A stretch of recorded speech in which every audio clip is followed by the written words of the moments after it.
claiming numerous lives. Most victims were pilgrims caught in the disaster. Rescue operations are underway. South Korean President Lee Jae-myung met with U.S. President Donald Trump in Washington to discuss trade and defense. The visit has drawn significant attention from Korean-American communities. Both leaders expressed mutual interest in strengthening bilateral ties. Airstrikes in Gaza that have resulted in the deaths of several journalists prompted international outcry. Joseph Eckerson reports. The strikes targeted a Hamas-operated camera, according to initial reports. Reuters and the Associated Press are demanding answers. A shooting at a Minneapolis Catholic school has left the suspected gunman dead. Authorities are investigating the circumstances surrounding the incident. Police have not released details about the motive or potential victims. The opinions expressed on this program are those of the host or guest and should not be interpreted as statement of fact. That's two. Independent fact-checking I'm going to sneeze all day. Are encouraged. Can we get a cup of coffee in here, please? I just want to sneeze. I just want to sneeze.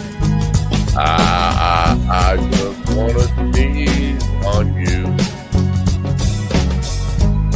I just want to sneeze on you.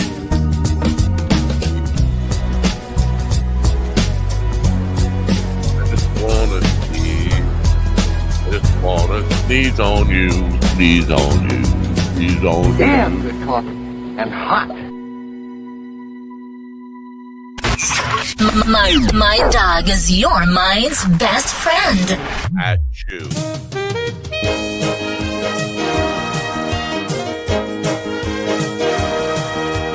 My dog is your mind's best friend. Wake up, America. You've got a dog that needs walking. That's right, sunshine. Just put on a big pot of strong coffee and get ready to type your little hate mail with your opinions about kumbaya and flat earth insanity. Stand-up comedy? You want stand-up comedy? Well, we've got sit-down comedy. It's time for Coffee with a Dog. You make me laugh. I make you laugh. I make me sneeze. At you. My volume all right? I don't know. Volume all right. Volume.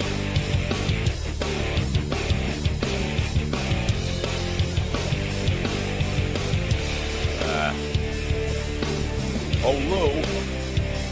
Turn up my mic, Lou. Yeah. Lou Rapino, my engineer. Good morning, folks. It feels like Thursday. I think it is Thursday. Yeah, it's Thursday, August 28th. What the hell year is it? 2025. Just think of the project name, and you will come to the year. Anyway, good morning. It is a brisk, cool morning. You know what? The same temperature, air conditioned versus with the windows open. It's just nicer. It's better to sleep with naturally cool, open windows, 60-something, 55 degrees or whatever it was overnight. What was it? It was pretty chilly here. But low 60s, high 50-something. It's better than air conditioned, the same temperature. So, not that I slept at all. I don't ever sleep. You know that. Mass shooting yesterday. And and this is not funny. I'm not making a joke about this.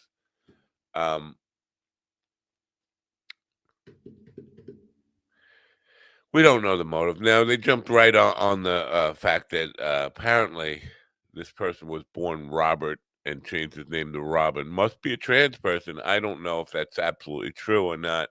And to me, it doesn't matter, at least for the agenda purposes, because they're trying to say that all trans people, when I say they, you know who I'm talking about, MAGA and nut jobs, all trans people are mass murderers. And simply not the case. The percentage of trans people that actually shoot up schools or malls is very small. But you can't just say because one trans person, I'm sorry, sounded like I was kind of chuckling there. I wasn't. This is not a funny thing. Kids get killed. So all right, I'll become honest. I did chuckle. You can't say that just because one trans person did something that trans people do this. This is not, and I don't even know that if this is a trans person who did this, wasn't very far into his transing. It looked kind of like me, younger me with red hair. It looked like a guy. Anyway, it doesn't matter. It doesn't matter what he or she was. That has nothing to do with the broad scope of well, we can just assume that trans people are dangerous. If you see trans people, you should run because they're probably going to shoot. No, not the issue. And the issue more likely is if you continue to marginalize a group of people and tell them they have no rights and they're weird and they're rapists and all this stuff, sooner or later, some of them are going to get a little paranoid and a little crazy because they've been demonized by society or the people in charge of society. And occasionally one of them will act out. And that's exactly what's going on here. We see these people, they are obsessed with finding scapegoats. And the scapegoats always happen to be the people who are underrepresented in society, minorities based on race, religion, sexual orientation, all that kind of stuff. So if you continue to tell people they don't have rights, and we need to be afraid of them. And it seems like we're coming for you. Gestapo is going to come and get you sooner or later. You're next in line, trans people. You keep telling trans people that, yeah, you're going to get a couple that just snap and go crazy. It's just going to happen. Not a popular idea, I know, because we need a scapegoat. We need somebody else to take the blame for all the shit that's going wrong in the world. But Sean Hannity, this is amusing to me. It's not funny because kids died again. But let me just say, Hannity is saying that. Can I go? Can I go scroll up a little bit here and see what Hannity actually said? He said, "These are preventable school shootings. The first thing you should do is at every school in the country is have a metal detector. You have to control the entry of kids and the perimeter around the school. The left's rush to blame guns for every tragedy is sad and pathetic." Now, hold on for a second here. He's saying get a metal detector, right? What is the purpose of the metal detector? To detect metal guns. So I think if he had a brain and it was connected, he would listen to his own mouth saying, you should have a metal detector, and understand that he's just admitting that guns are the problem. You don't want the guns in the schools. Okay, get it? Now, you might not want crazy people to have guns or people who are psychopathic or homicidal tendencies. You don't want them to have guns. So we're admitting that guns are the problem. Sean Hannity, in his stuff, said the left's rush to blame the guns for every tragedy is sad and pathetic. Well, he's blaming the gun right there. What is the purpose of the metal detector if not to discover a metal gun? So you don't want a metal gun in your school. You know what that's called? That's called gun control, controlling where the guns can go, also controlling who can have the guns. That's what it's called, gun control, controlling the guns. That's the purpose of the metal detector that he's suggesting. But the words coming out of his mouth don't go to his own ears. They just go to the television cameras, and he never pays attention to what he actually said. I'm not saying ban guns. I'm not saying grab guns and take everybody's gun away. But some measure of controlling the guns, like not letting them in schools, having measures that you can't get in school if you're in a school building. If you have guns, that falls under the category of gun control, Sean. I don't know. I got a pubic hair in my mouth. I don't know how that happened. I haven't blown anybody or eaten any pussy all morning. But it happens. I'll talk to my doctor about it. Anyway, sad day. Another sad day. Aren't we sick of it? You know, so much politics and nuts. RFK Jr. is on a rampage again. America's got the most chronic disease of any country in the world. That's simply not true. You can grok it. You can look in ChatGPT. You can Google it. It's just not true. America does not have the most. We have a problem with chronic disease, and we have our biggest problem is the cost associated with people who need health care and have chronic disease. Yeah, and I won't dispute the fact that we have nutritional problems, we have obesity problems, and all that stuff. But if we could talk about, and which is a lie, America is having the greatest chronic disease problem. Can we talk about America definitely, without a doubt, and this is not even in dispute, not even close, has the greatest school shooting, mass shooting problem in the world? Can we talk about dealing with that? Are we tired of waking up or even getting breaking news? Oh, another school shooting. Are we tired of that yet? Or we're just going to let this go on? Thoughts and prayers, man. Thoughts and prayers. More thoughts and prayers until the next one. Thoughts and prayers that the next one happens while I'm in the on the air, so I can report it live and get lots of viewers. That's Sean Hannity's thoughts and prayers. Not in a good mood about it. When have you seen me in a good mood about anything, though? We have a show for you today, unfortunately. Goodfellow is with us. John Fella, who is a special needs dad and advocate for disabilities. Now, that sounds like he's advocating for everybody to have disabilities. That's not what the case is, but maybe we need to kind of work about how we describe what he is. But he's an advocate for special needs dads. So we'll talk to him. He's going to be here in the second hour. So we got time to kill with GD. GD, by the way, this is probably breaking news. I probably shouldn't tell people, but I can't keep my mouth shut. GD will be on the Joe Rogan experience. He's going to tape it today. Joe Rogan has invited him to do, because obviously he's creating a buzz in the podcast world.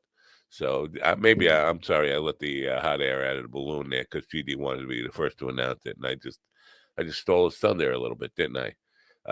But anyway, he'll probably tell you a little more about it. I'm sure he's chomping at the bit right now to talk about it.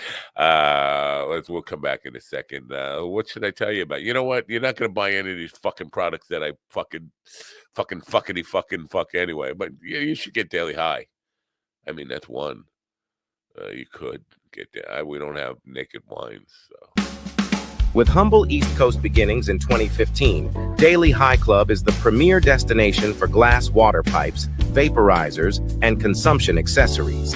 If you're looking to elevate your smoking game to the next level, you're in the right place. With over 1 million top-quality smoking products sold, and with a growing base of over 10,000 monthly subscribers worldwide, we deliver the ultimate smoking experience.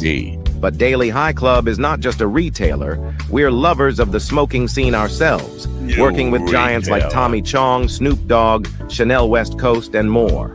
Ready to join the Daily High Club? Let our experts curate your collection with our awesome El Primo monthly subscription box, or grab one of our fun and unique pieces from our smoke shop. Click the link in the description below this video to get this party started now.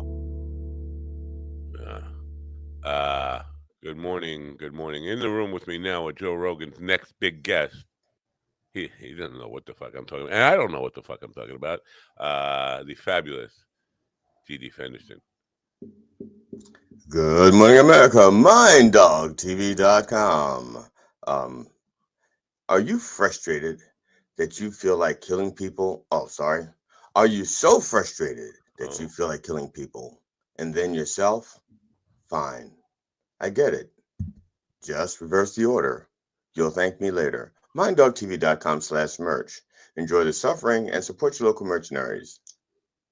Wow, that was lovely. Now, why am I lying about you being on Joe Rogan? You're not being on Joe Rogan. Why did I make that up? I'm just like a compulsive liar. I don't know why I said that. I didn't know that you made it up. I just thought you found it out before I leaked it. Oh, yeah, that's what happened. I just thought you found out about it before it actually happened. That's all. I am good with finding out about things before they actually happen. Yeah. There was I had another way to introduce you, and I forgot about. Last night I was it was in my mind, and then I was like, "Yeah, you got to do that." and now I'm drawing a blank. I have no idea what it was. I thought it was really cute and funny in a very cute and funny kind of cute and funny way. But I don't know what the fuck it was because I don't sleep. That's why. We have people in the chat room talking about the shooting and stuff. People have things to say, and I want to address them first. Well, Sunshine said something about why do we protect museums better than schools? Because we care more about commerce, money, and the value of the paintings than we do of the children. We can always make more children, right? Is that why? The artwork is finite. Rembrandt's not making another painting. Da Vinci's not doing another painting. Angelo's not doing another statue. Foulmouth Bill is back with us. He was had some experience in the school systems, and he says 50 governors have the power to secure state-run schools the same way they do courthouses and government buildings. They protect judges and politicians. Yeah, well, and metal detectors are there. But again, to my point, and I'm not like saying, oh, look at me, I'm so fucking clever. I'm just saying this, Sean Hannity saying metal detectors are the answer. And I do think they will definitely help.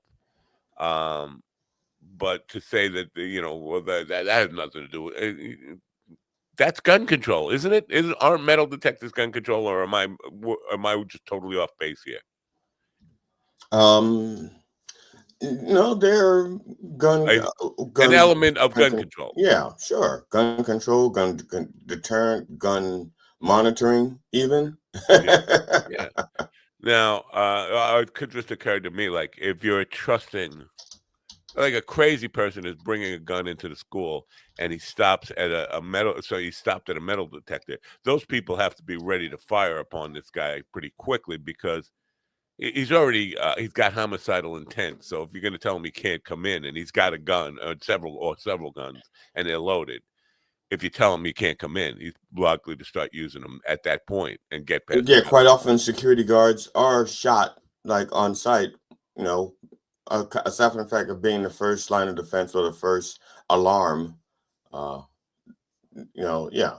like I can't come in. Okay, I'll start here then. So yeah, I wasn't going to shoot you. I was going to shoot the guy over there, but I'll shoot you. I was going to shoot the kids because they're easy. Well, they're not easy to target. They're smaller targets. They're harder to hit. But yeah, so guys got homicidal intent to begin with. So I'm all for metal detectors there. I'm not sure they are the be all and end all, as Hannity suggests. And if the person is mentally disturbed, they may have been confused by the fact that we keep saying that children are resilient. And he's thinking, well, if I shoot the children, they'll recover. If I shoot the adults, they're goners. Yeah. I mean, he shot with 3 seniors and three octogenarians and they all died. But he shot 17 kids and only 2 died, proving his theory that children were resilient. Yeah. Now, the right-wing people, and they might be right that this was a trans person. They might not. I don't know. But they were pretty quick to say. Oh, yeah. They were quick to judgment, which is what the exact thing that they're asking the left not to do about guns. Don't be so quick to jump to rush to judgment. Yeah. In your mind, does it matter if this person does that mean all trans people are dangerous? No, unless he's white, then it just proves the fact that I believe that all white people are dangerous. I'm not dangerous. I've had plenty of chances to kill you, and I've you're a muyan. You're a semi-muyan. Oh, them fighting words. You're honorary. You're an honorary muyan. All right. You're a guinea. You're a Mick guinea, right? Yeah, well, let's quote the Bible. Get out, whatever he said. I can't remember. Wolf's insulting Tom Hagen, tell him to get out of here, you guinea son of a bitch, or whatever he said. I'm Irish German. He said, all right, you kraut Mick.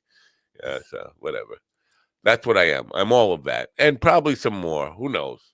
But you know what? To quote Jesus, or what Jesus should have said, not one of mine. Yeah. The other wait, what was the other side? I can't click on things. My dopey clickness is not clicking right. Should I click it so you can see it? The other side is just as quick to pull up voter registration if it's a conservative just taking advantage of tragedy for a political pissing contest. quick up voter registration if it's a conservative. What is that? You lost me there. Explain this to me. Well, I guess some people say, well, see, he was a Trump supporter, or he was a supporter of this, or a Oh. supporter of that. He or he No, voted this for guy Trump. was definitely not a Trump supporter. I think he had "Kill Trump" written on the stock of his rifle or something. He was definitely a lib, even though both sides came out to say this guy belonged on the other side. So yeah, that's it's when we were kids, when we were kids in the 60s, whenever something tragic happened on television, if it was the perpetrator, we would sit around and go, please don't be black, please don't be black, because we didn't want no. Okay, we can't bring the person back who's dead, or we can't undo the crime, but please don't let that be a representation of us. Yeah.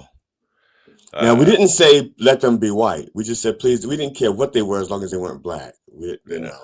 Let them be alien. Let them be from another planet. Right. That would be good. Let them be a Saint Bernard with a barrel of whiskey or rye around their neck. Just don't be black.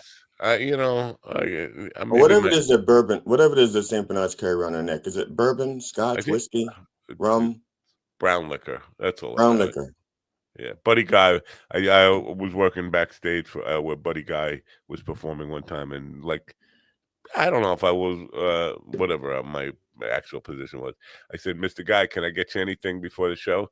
And he said, "I'm not getting." This is a direct quote: "Brown liquor in a dirty glass." That's a blues player. Brown liquor in a dirty glass. People of mass I don't know mass. Several people in the CDC. Resigning, and the head, I guess the head of the CDC got fired, and they say her lawyer is saying because she was looking out for the public interest rather than serving a political agenda. So this is another case of say what we want you to say, not the truth. Say what makes the president or his agenda sound good, or you can't work here. Even you can't tell the truth. Don't tell the truth. What I'm wondering is how many people have to, resign, get lawyers, and win their cases in court before the supporters of people like Kennedy and Trump realize that what they're doing, even if they had a good intention, the way they're doing it is just fucking wrong. And if you're doing something the wrong way, even for the right intention, it's not going to last. Right. Well, the answer is not until something affects them personally, not until somebody in their family dies of whatever because they didn't get some vaccine or something like that. That's when they'll. But some of them will probably say, yeah, it was God's will, and Trump is just humping God's will. They're just. I just saw too much as a minister, and even as a former minister, I see people lacking critical thinking skills, and that really bugs me. I can't stand it when people have a lack of critical thinking skills and a lack of ability to see beyond, to see into the facts, to see beyond their own delusion. It bugs me. Sunshine must be pretty old. As a kid doing earthquake we didn't have earthquake drills, but we had nuke drills. They were definitely pretty scary, but I think they stopped that in the 60s sometime, or maybe early 70s. No, or maybe I'm wrong. Well, I think they probably still have earthquake drills, and I think but a lot of them have been replaced with the gun, because they go with what's most likely to happen. And so right now, a lot of them are practicing these shooter drills. That's a scary thought. What you just said. Did you hear what you just said? Yeah. What's most likely to happen? Because I spent like at least one day a month hiding under my desk from worrying about a nuclear attack. Right, that was likely to happen. I don't know. Well, it was. Like they said, it was a belief. What they believe would happen. That it's likely to happen. That's and at that time, because of how fragile things were politically, and it wasn't that long before that we had dropped a bomb. I dropped a bomb. Well, I say when I say we, I mean you. I think you're referring to the Gap Band. Yeah, oh yeah. They dropped I what? dropped Yeah, the and they dropped the bomb. bomb on me. Yeah. Yeah. I just, Hi, look, you're on Kick. We have somebody from Kick now. no, Anybody? I'm sorry. Let me address Mr. Kick. Mr. Kick, stop trying to sell us regular subscribers. Sell us subscribers that are going to buy shit. Right. Then you'll have my undying gratitude and my $10 a month. Oh. Yeah, Kick. Anybody die on Kick in the last day or so? Have they killed anybody over there on Kick? Do you even know, Mister? Yeah, not even a real person. I'm talking to a fucking computer program or something. I can have conversations in English. Yeah, I guess so. I was out with some friends my wife and I were out with some friends last night, and Crack the Sky fans, and my wife said, Glenn's going to be talking to John Palumbo on Friday, and it was like wow, yay, woo, woo, woo, woo, woo, woo. That kind of excitement I got there, not like the excitement I see in the chat room for it. Well, John Palumbo sounds like a mob boss. If I'm, my gut reaction just to hearing the name John Palumbo. Like, what family is he with? Like John Palumbo. I mean, he sounds like a mobster. He's not. I mean, I know that's prejudice. That's bigoted thinking just because he sounds Italian. Not just Italian. It's got an umbo. Italians have umbos in them. Columbo, whatever. Palumbo. Jumbo, like jet, and Dumbo, like elephant. Sure. I listen to Gumbo, like shrimp. Dumbo is Gumbo. Dumbo the elephant was a mob boss. Yeah, Dumbo. Oh yeah, Dumbo and Gumbo. I'm sorry, Sunshine. I didn't mean to insult you in any way. Listen, I do feel old, but I'm not saying you are old. But you're old enough to remember. I don't know when they stopped that. That's what I'm saying. The hide under the desk from a nuclear bomb thing. I listened to I'd say about 7 or 8 songs from Crack the Sky last night. Oh, okay. Do you know which album from which albums? Most of them, like 5 of them, were from the first album, Crack the Sky. Oh, okay. Okay. I do have to listen to some later stuff, but I was listening because I was from all the stuff I've read, I was under the impression that they were heavily influenced by Jim Croce, and no, I don't think you'll hear any Jim Croce, except for maybe, like I said, Jim Croce was a lyricist and a storyteller in the songs, and some of their songs are like that. But yeah, I was under the impression that their influences are more like King Crimson. Early Genesis, stuff like that. Oh, I didn't get that either. No. I guess maybe on some level. What I got was heavy Beatle influence, John Lennon, lyricist stuff, and whoever engineered this stuff was really trying to impress George Martin. If you listen to the way that, at least that first album, the way it was produced, this guy had listened to Sgt. Pepper's 1,000 times over with the way stuff was mixed and stereo panning and all that stuff. And see, now that kind of stuff I didn't notice back then. Yeah.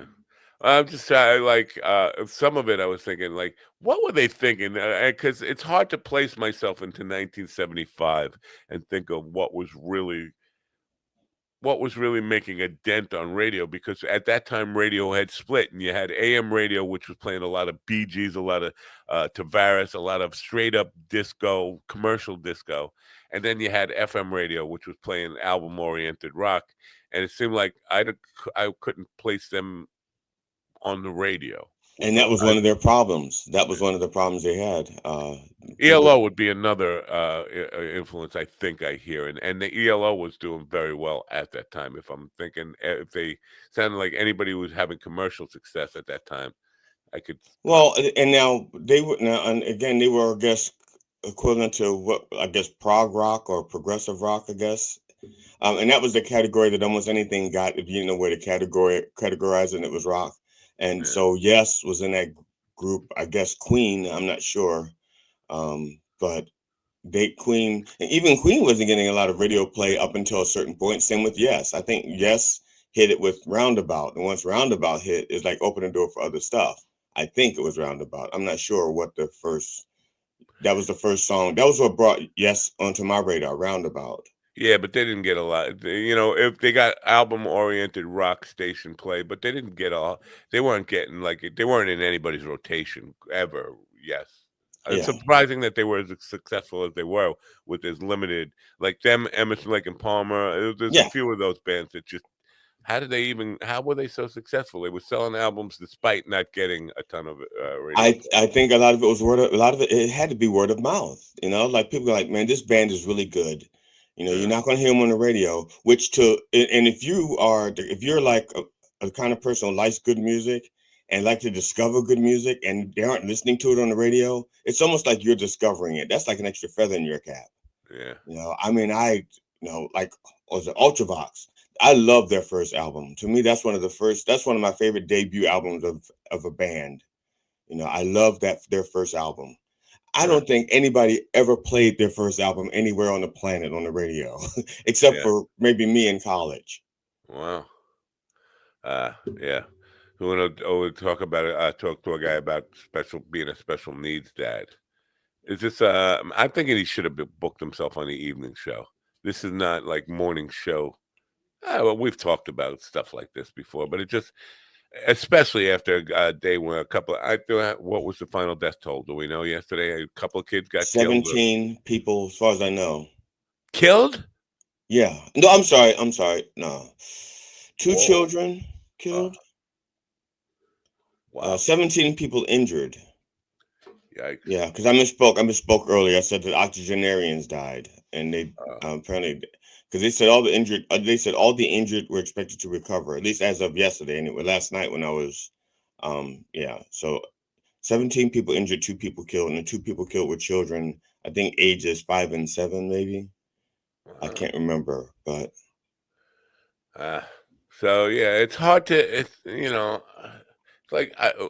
it's hard to even be in throw yourself in the public arena like we're doing right here, like not like big public arena, but we're still talking in the public a day after, or not even a full day after a tragedy like this. It's just like my mind keeps going back to that no matter what we're talking about. And so talking about to a special needs dad about special. Well, how do you be a parent at all?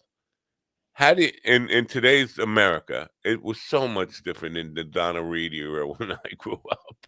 Oh, back when there were no black people, and there was basically no crime. They just knew their place, and it was. Okay. They didn't get uppity and snap. And a lot of their place was not in front of the camera. Right. Yeah. Okay. But I mean, bringing your kid to school, dropping your kid off to school every day, you got to hug your kid like you don't even want to let them out. Like my wife said that she would homeschool if she had young kids today. I'm like, yeah, then you're gonna raise idiots because you're not a teacher. Yeah, I mean, I'm not putting my wife down. I'm just saying most people are not really prepared to take on that role. Being a teacher is not that easy that everybody could do it.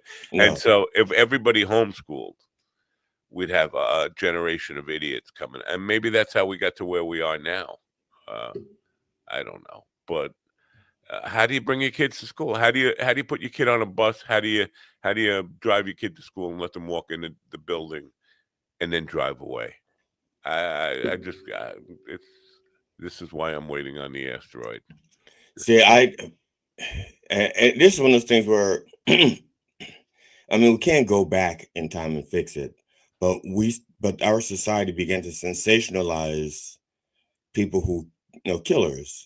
And and then like the next crop of killers felt like they had to outdo the last crop, it seems like. And then they're trying to get fame through infamy, or be noticed through infamy. And even though we know that's wrong, we still feed it, deliberately or not, it's done. It is done. Isn't that like a biblical quote? It is done. And I think some of this stuff isn't going to be fixed overnight. There has to be like multiple angles of which you fix it. Gun ownership is one way to fix it. Another way is the way we cover these people. I would not give them names. I'd give them numbers. Yeah. I Yeah, well, honestly, that was a press thing. You never gave the victim publicity, and that didn't was mean the true. killer. Yeah, that's right. The perpetrator. You don't give the Yeah, perpetrator publicity, and right. that was true right up until 2000 when I was still in the media corporate world. Editors would say, make sure you don't include the name. Don't give them any fame or any attention to because that's what they did it for. Right. If they're wanted, plaster their face all over the place. Yeah. But once you got them, don't use their face, don't use their name. They become a number. Right. Okay. They become a number. That's Right. it. And then the people are gonna say, I want to be famous like so and so. It's like, whoa, you mean like MD 1944? And then whatever letter you do I want to for be like 10 WD 10W40 or whatever. I want to be yeah, I want to be like 1099. I want to be like 1099 schedule he's F. up there, Mr. IRS. We don't want to hear about anything related to IRS. Well, you said 10. I think you said 40 WD 40 1040 something. That's oil. 10, yeah, but 1040 is the tax form as well. Oh, I didn't. Well, that's my bad for even bringing that up. I'm going to debut. Well, I'm not going to. I premiered last night, covering up the crimes. So it's just a 3-minute little music video that I did. I didn't put any captions. I've been like going crazy with captions and stuff. I was like, fuck it. People can figure out. You may want to do captions only because it's being voiced by AI. They fuck up words and pronunciations and things. I don't think I hear any fucked up pronunciations. There was one, and I should have wrote it down. I heard it last night. Pick it out again today and tell me what it is. Okay. I think. There it is. It's right there. Yo, let's talk about the shadows. Yo, let's talk about the shadows. Yeah. Yo, let's talk about the shadows where the dirty money flows. Trump and Epstein, yeah, they play with all the lows. That's buds in the game, they tangled in the grime. Power, lust, and greed, man, that's their prime time. Flipping checks like they toys, while the world's in despair. Behind closed doors, they scheme, thinking nobody cares. Ain't no surprise. We see the truth in their eyes, but we calling out the lies. Can't let them rise. Covering up the crimes like it's just another day. People constantly in the shadows looking for a payday. Paying Bunny, Cash Patel, and the crew, that's a no-show. Playing chess in a game where the pawns never grow. Covering up the crimes like it's just another day. People constantly in the shadows looking for a payday. Paying Bunny, Cash Patel, and the crew, that's a no-show. Playing chess in a game where the pawns never grow.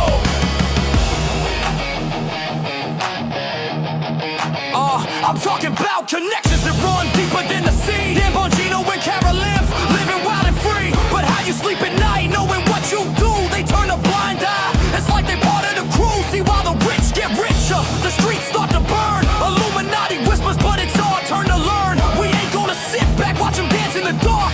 Expose every secret, ignite that spark. Covering up the crimes like it's just another day. People constant in the shadows looking for a payday. Paying Bunny, Cash Patel, and the crew, that's a no-show. Playing chess in a game where the pawns never grow. Covering up the crime like it's just another day. People constant in the shadows looking for a payday. Paying Bunny, Cash Patel, and the crew, that's a no-show. Playing chess in a game where the pawns never grow. We the people rising up, can't keep quiet no more.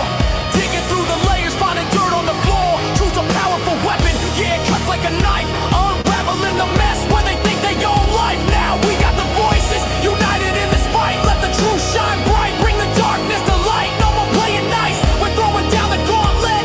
Expose the corrupt, make them feel the strain. They built the towers high, thought we wouldn't see, but we got the vision, man. We breaking free, from the ashes we rise. With the truth as our guide, and together we'll stand. Let justice collide. Covering up the crime like it's just another day. People constant in the shadows looking for a payday. Paying Bunny, Cash Patel, and the crew, that's a no-show. Playing chess in a game where the pawns never grow. Covering up the crime like it's just another day. People constant in the shadows looking for a payday. Paying Bunny, Cash Patel, and the crew, that's a no-show. Playing chess in a game where the pawns never grow.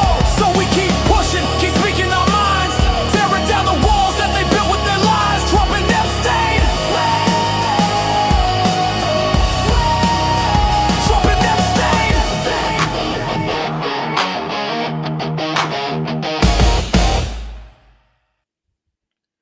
So yeah, no, the mistake wasn't in this one. It was the I listened to both of them last night. Not both of them, but the Winds of Change one. yeah, Or is Winds of that, Change. Yeah, that's the one because it was middle of the night when I was listening to it, and I went, okay, and I didn't because I wasn't when I'm in bed. I don't have a pen and paper with me, and so I don't write you things down. don't?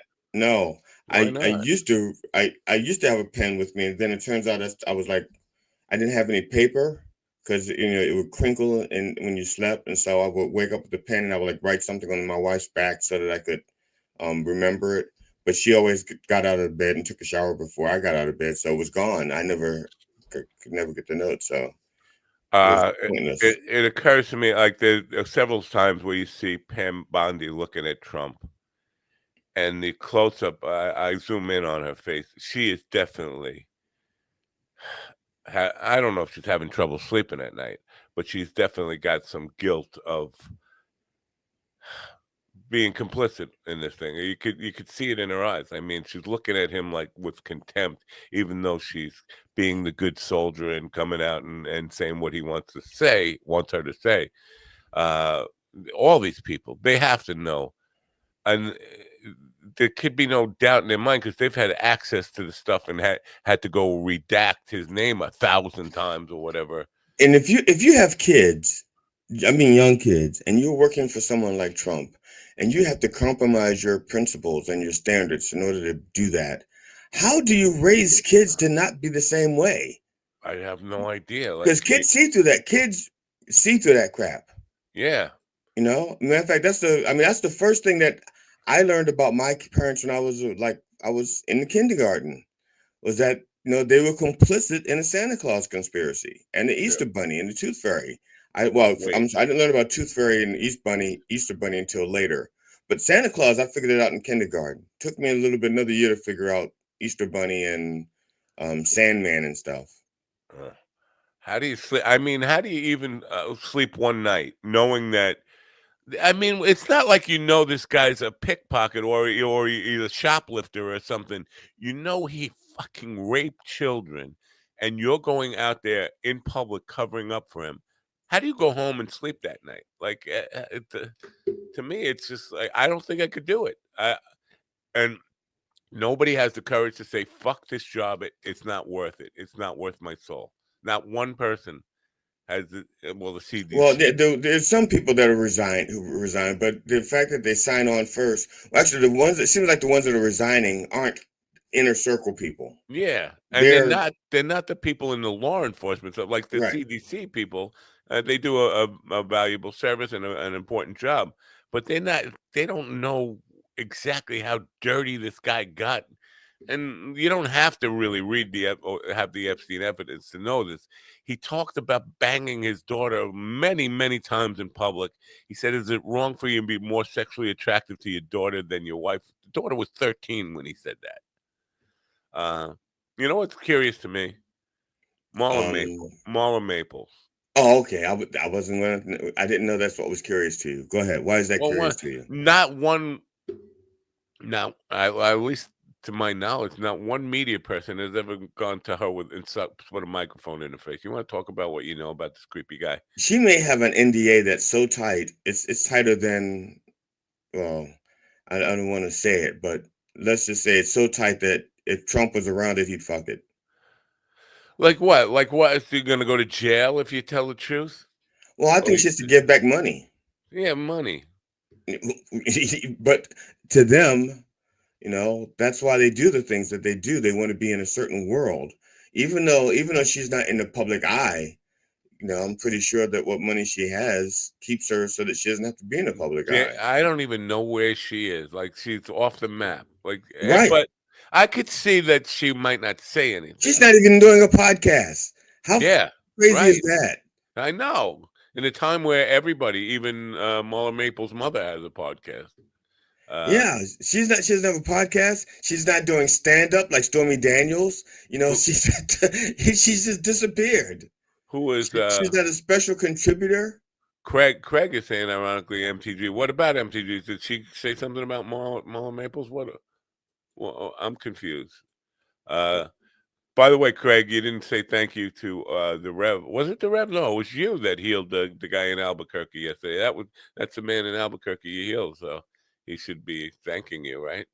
Well, I'm sure that I wouldn't expose the name anyway. I Oh, wouldn't. I would. That's are like you saying healer. That's healer patient confidentiality.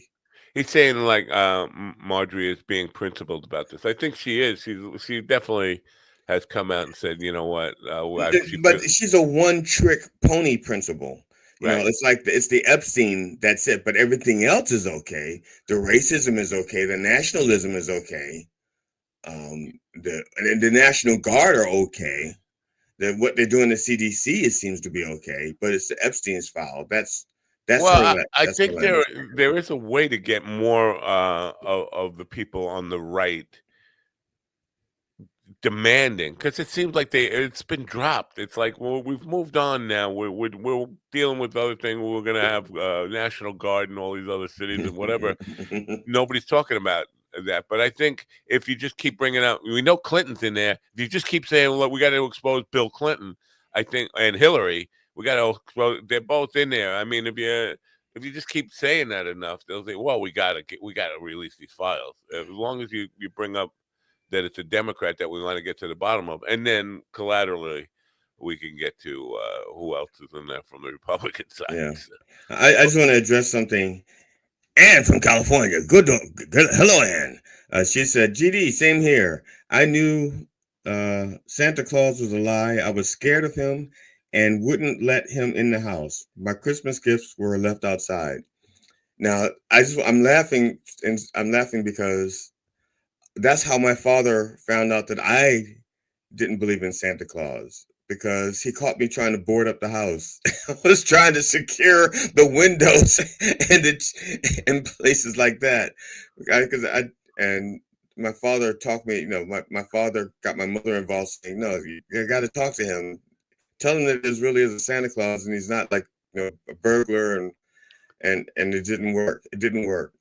Well, I know that some people, when they hear me bringing up the Easter Bunny, like, this is just so ridiculous. But again, yeah, I think people forget that I have 40 plus years of talking to people with paranormal beliefs and stuff, beliefs in the paranormal and all sorts of things. And this has been a litmus test to where the door to your open mind, do you ever close it? And the surprising amount of people who refuse to rule out the existence of the Easter Bunny is fucking phenomenal to me. I just can't get over how many people will. Well, if you believe it, for some people, if they believe it's true, it's true. And we're talking about a fucking 6-foot rabbit that brings you. And that's Harvey. Okay, that's Harvey. Harvey is 6 foot. The Easter Bunny, the real Easter Bunny, is not 6 foot. Okay, All right, whatever. let's get that How right. big is he? How big is he? About what, 3 foot, something like that. He's got to be big enough that he can still, dig a hole in the ground and it's. And Peter Cottontail is his name, right? Or right? Is that right? Peter Cottontail. Well, it's actually, and this is the funny thing about the Easter Bunny. It's not a Easter Bunny. It's a conglomerate of Easter bunnies. Okay, they're not magic. They're not like Santa Claus and go around the world in one night. No, they actually have to work for a living, and so there's a bunch of them. There's almost like one per 200 households or something. John, I would appreciate if you could write the screenplay up. He says he's real. He's not a good guy. He's a sadistic spawn of hell who devours souls. I would like to see that. He's talking about Trump again. No, he's talking about the Easter Peter Cottontail. Peter, whatever his name. So yeah, you know what, that would be. But this is a real thing, and I know I'm making jokes about it and all. But if we can't agree that there are some myths out there that are just not based in any sense of reality at all, because a lot of people, it's good to have an open mind. Yeah, have an open mind, but once you open your mind, you also have to make sure you have a doorman there to see if there's trouble coming to slam the door. And paranoid and the paranormal, yeah. Thank you, Ian, for chiming in with that. I don't know, but so this has been going on for like literally 40 years that I've been questioning people. Like I've had somebody in the radio studio with me, two people at this time. Actually, there was three. There was Preston Nichols, Ed Balick, Al Bialik, whatever, and Dustin Cameron. And all three of them were in the room at the same time. And Dustin and Al were talking about going to Mars and meeting Elvis and Jesus on Mars when they were there. Now, Al's book, he claimed to be part of the Eldridge in the Philadelphia experiment, and we couldn't verify any of that stuff. I verified that he was in the Navy. There's nothing about him being in the Eldridge, on the Eldridge and all that stuff. But they both looked at me with a straight face and told me about their excursion to Mars where they met Jesus and Elvis. This is what happens. And I'm all for an open mind again. But when people tell you stuff like that, you have to say, I'm calling bullshit here. I'm sorry. This is not, this is something going on. Maybe it's the LSD, maybe it's the psychedelics, I don't know what it is, but you're not telling the truth here. You never went to Mars, and Jesus wouldn't go there. Jesus is a Venus guy. I know that for a fact. Been there with him. Sorry. Now I'm lying. I'm just bullshitting here. Elvis, on the other hand. Elvis is definitely Uranus. Oh, I didn't think about that, but you're right. That's where he died, right? My anus, or somebody's anus. That's what nursery rhymes are for. What are nursery rhymes for? The screenplay that I was talking about. No, I think nursery rhymes are to tell stories to children. Well, but most nursery rhymes were based on truth at some point. They were just how they would tell it to children. I'm thinking. Give me an example, and then. I was about to say, but maybe I'm missing. Getting like okay. Lizzie Borden took an axe, gave her mother 40 whacks. That's not a nursery rhyme, dude. And that's why I paused, because I was thinking those things. And I was thinking, well, maybe that's not a nursery rhyme, but it rhymed, right? Yeah. You know why I love that? Because Elizabeth Montgomery starred in the made-for-television movie. Yeah, and we almost saw her nipples. She did a thing where she dropped her little nightie, and it just like you almost saw. And as a kid, to almost see Elizabeth Montgomery's nipples, that's what I could have died. Her portrayal of and funny thing is, her portrayal of Lizzie Borden gave me nightmares, because I grew up liking Elizabeth Montgomery as Bewitched, even though I was like a genie guy, but no, she was better. I was a Barbara Eden guy. Barbara Eden was sexy, and Barbara Eden just had a birthday, 94. Good for her. She was sexy, but I don't know. Elizabeth Montgomery had me. She had me right from the first little twitch of the nose there. Okay, I think I got my first boner. She twitched my dick hard. Did you see that? No. And my dick got hard. Yeah, see, I just thought she was rinsing before she spit. So I'm going to put out an album called Artificial Stupidity, and it's just going to a collection of songs that were helped be created with what is this? Lizzie Montgomery as Lizzie, but in latex. That sounds like an S&M version of it. I'm all for that. I'm all for whatever floats your boat. S&M, M&S, MSP. Yeah, so I was when I was thinking of nursery rhymes. That's what it was like. London Bridge is falling down, ring around the rosy. Ring around the rosy. Now that was based on like a Black Death. Yeah, Black Death. Right. That was a fun little thing to have kids singing about. The death, Black Death, the plague, the whatever. Yeah, London Bridge is falling down. Ring around. I think Pop Go the Weasel.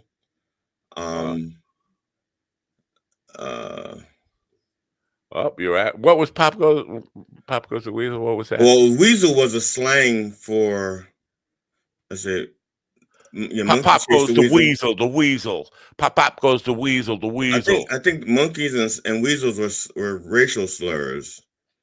Oh. Pop pop goes the weasel because the weasel goes pop. Let me see. You don't even know what I'm talking about, do you? Yeah, I think, was that an Eminem song? I don't know. Third The base. second baseman for the Third base. Mets. That's how I was going to introduce you. That's why I thought it was clever. Third baseman for the Mets. Second. Okay. I think your arm is good enough to be a third baseman. I don't think my arm is good enough to be anywhere on the football field. I had Football. We're talking baseball here. Wait a minute. I have rotator cuff issues. Do you think third basemen are playing football? Is that what you think? Man, oh man, where did we get you from? I don't know. I don't know. Where did we get you? The black market. Oh, that's cute. That's really exciting. So Jackie wrote to me yesterday. How do you think he started out? Queer. It's close. Hey, fag. Homo. You call me a homo. Oh, damn. Yeah, I know. I'm not a homo. But he's actually excited about this. When I talk to Jackie offline, because online he's excited about all his upcoming shows, but offline he's like, I gotta go to me. But he's genuinely excited about this Q&A thing he's doing with John Beefman from Beefman, Dewey, and Howe. He's excited about this thing. I wish I could go. And they were talking about I can't just fly because I don't have that license. You got to have this special license. Now he's telling me it's very easy. It's a walk. You just walk in and ask them to put a star. If it's that easy, then why is it so important? Like, why can't you fly? If anybody could just walk in there, get it done with no questions asked, boom, boom, boom, then it's really not effective. The only way to keep it effective and like making sure we don't have riffraff is, question them a little bit. You don't just rubber stamp them. Oh, you walk in, sure, give me a stamp, I'm good to go, right? Or am I wrong? What am I missing here? I don't know, but I was just looking up the thing about Pop Goes the Weasel. Pop Goes the Weasel. The weasel right, and basically it deals with poverty. Pop Goes the Weasel was a slang for pawning things, and weasel is slang for a coat.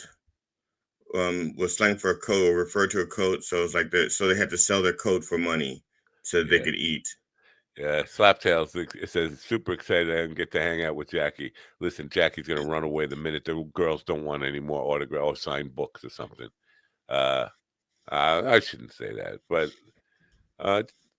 I love Jackie, but he looks, as soon as like the adoration, and maybe if you just keep telling him how much you love him, but otherwise he's going to want to go back to his hotel room and just lay on his belly and cry. That's what Jackie will do. I know him very well. I can predict. I can see this is why I wanted to go. I wanted to share a room with him and bring a camera and just tape him crying on his mattress there, so that I could embarrass him in public. That's why. Is he listening now? I'm sorry. He is listening now. He's fucking texting me.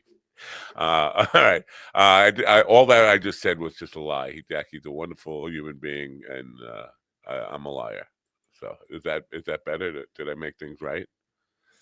No, I'm still a homo. Okay. I think he's more interested in hanging out with my wife. Yes. Listen, no, I'm caught in between telling the truth and knowing he's listening. So so what if he's listening, that alters what you're going to say? Yes, absolutely. I would say he never wanted to sleep with anybody's wife if I know that he's listening. But if I thought he wasn't listening, I might say something different. And John didn't say sleep with my wife, did he? He didn't say that. You got to get his hand in warm water. So anyway, yeah. So, do you have the what is it? A star on your license that enables you to fly? Oh, you mean the real? Yeah, I have a real ID. I've had a real ID for a long time, and I have a passport. But I got a real ID the first year it was available. When I don't was even know that? how long I've had it. I've had it for so long, I don't remember when I got it. Well, I thought this was a relatively new thing. I mean, it's not like it's been around for years, right? It's been around for years. It has. Yeah.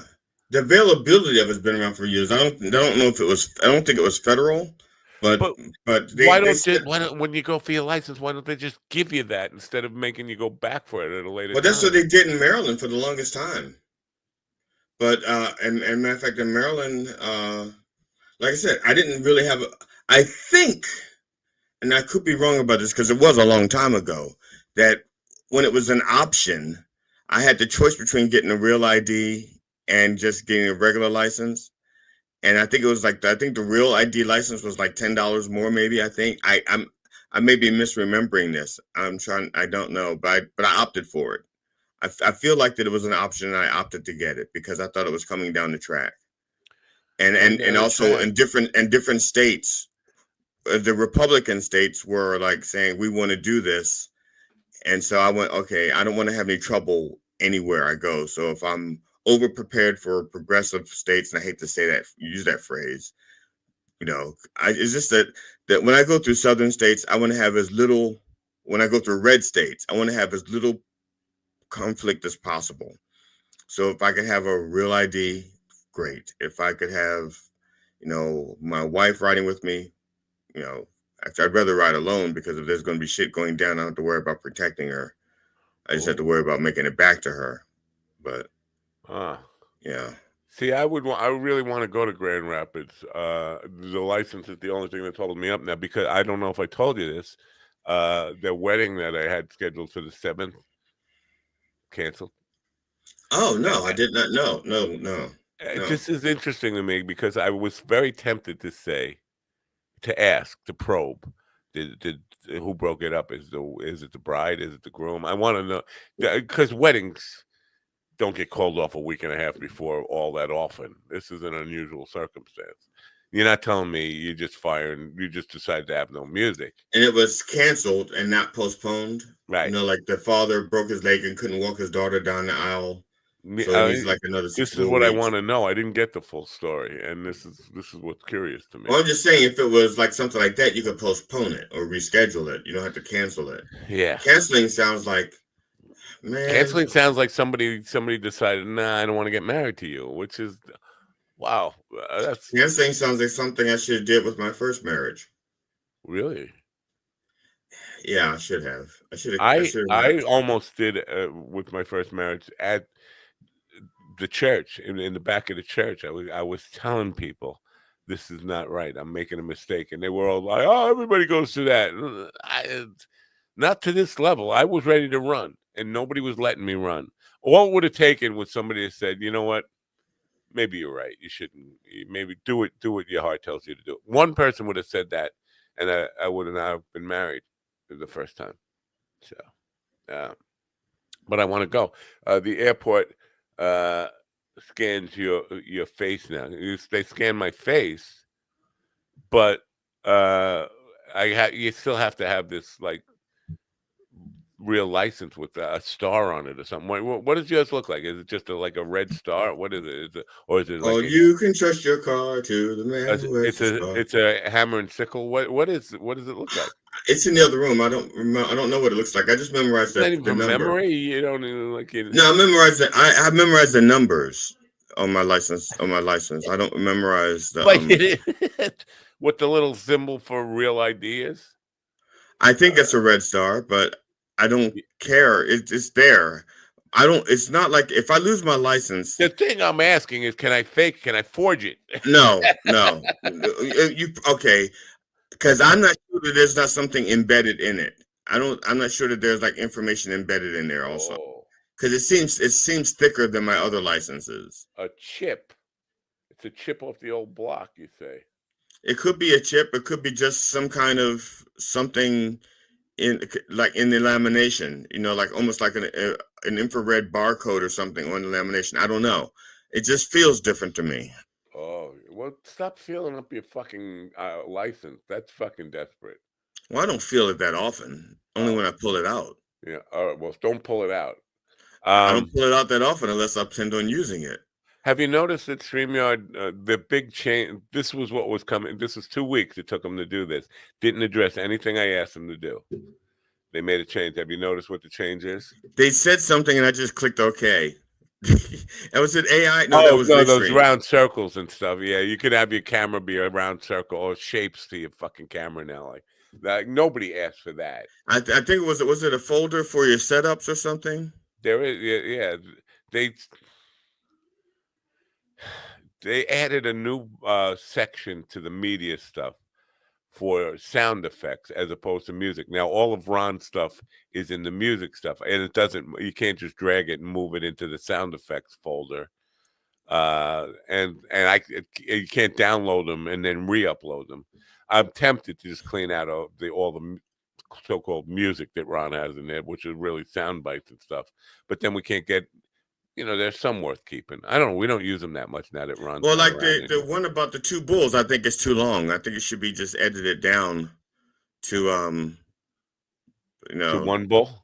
To maybe just forget because the story itself is so pretty much well known. I guess we just start with it says the papa, the father, the baby bull or the son says. Well, to the that's father. the problem in there because it says two bulls and never says anything about their relationship until he said, "Well, the papa bull." Well, right. So I say that's where you start. I would just start with the one bull saying to the other bull, the young bull says to the old bull, "Let's walk down and fuck one of those cows," and then the old bull says, "Let's walk down and fuck them all." Yeah. I would just do that. I would cut out all the other. We don't need a whole minute and a half of the drawn out stuff with the silence and the dramatic pauses. That's for television. That's not good joke telling. And what the hell am I just doing? What just happened to me? What happened? I don't know what happened to you. That's not me. I know that wasn't you. That was the forensics part of the humorist coming out. To break it down. But the grassy knoll part of that thing is confusing too. Like, what is Lee Harvey Oswald? I mean, what was he doing in a grassy knoll? What are these? Why are they in a grassy knoll? That's a detail I don't think should have been part of that joke. Like, you don't need a grassy. Bulls don't hang out in grassy knolls, waiting to kill Kennedy.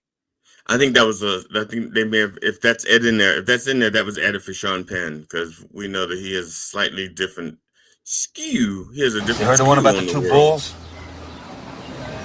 Not yet. Not yet.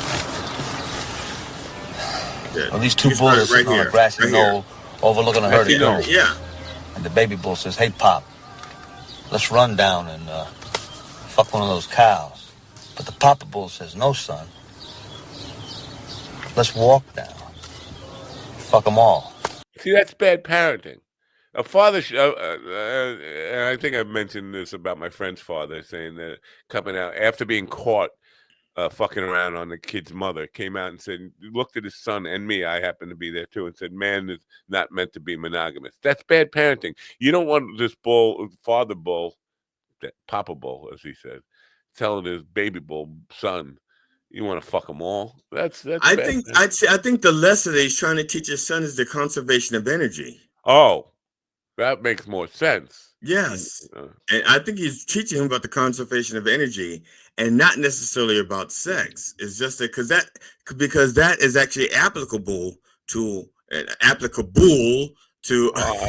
like it. To a lot of different scenarios. I think we need to get the baby. You can rush and get a little bit, or you can take your time and get it all, Right. I think we need to get the baby bull on the program and ask him if that's the message he took away from it. Yeah, but he's probably if he got to grow up. If he didn't become like a steak by now, I mean, the sheer fact that he's walking around with his father means he's not veal. He's not walking around. He's hanging out in a grassy knoll.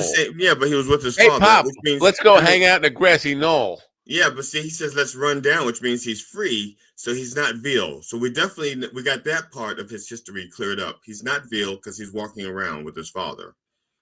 Now, did he make it to? Did he become a stud? And maybe that's it. His father says, "You're going to be a stud like me. I'm a stud. They're never going to butcher me. I'm never going to be eaten.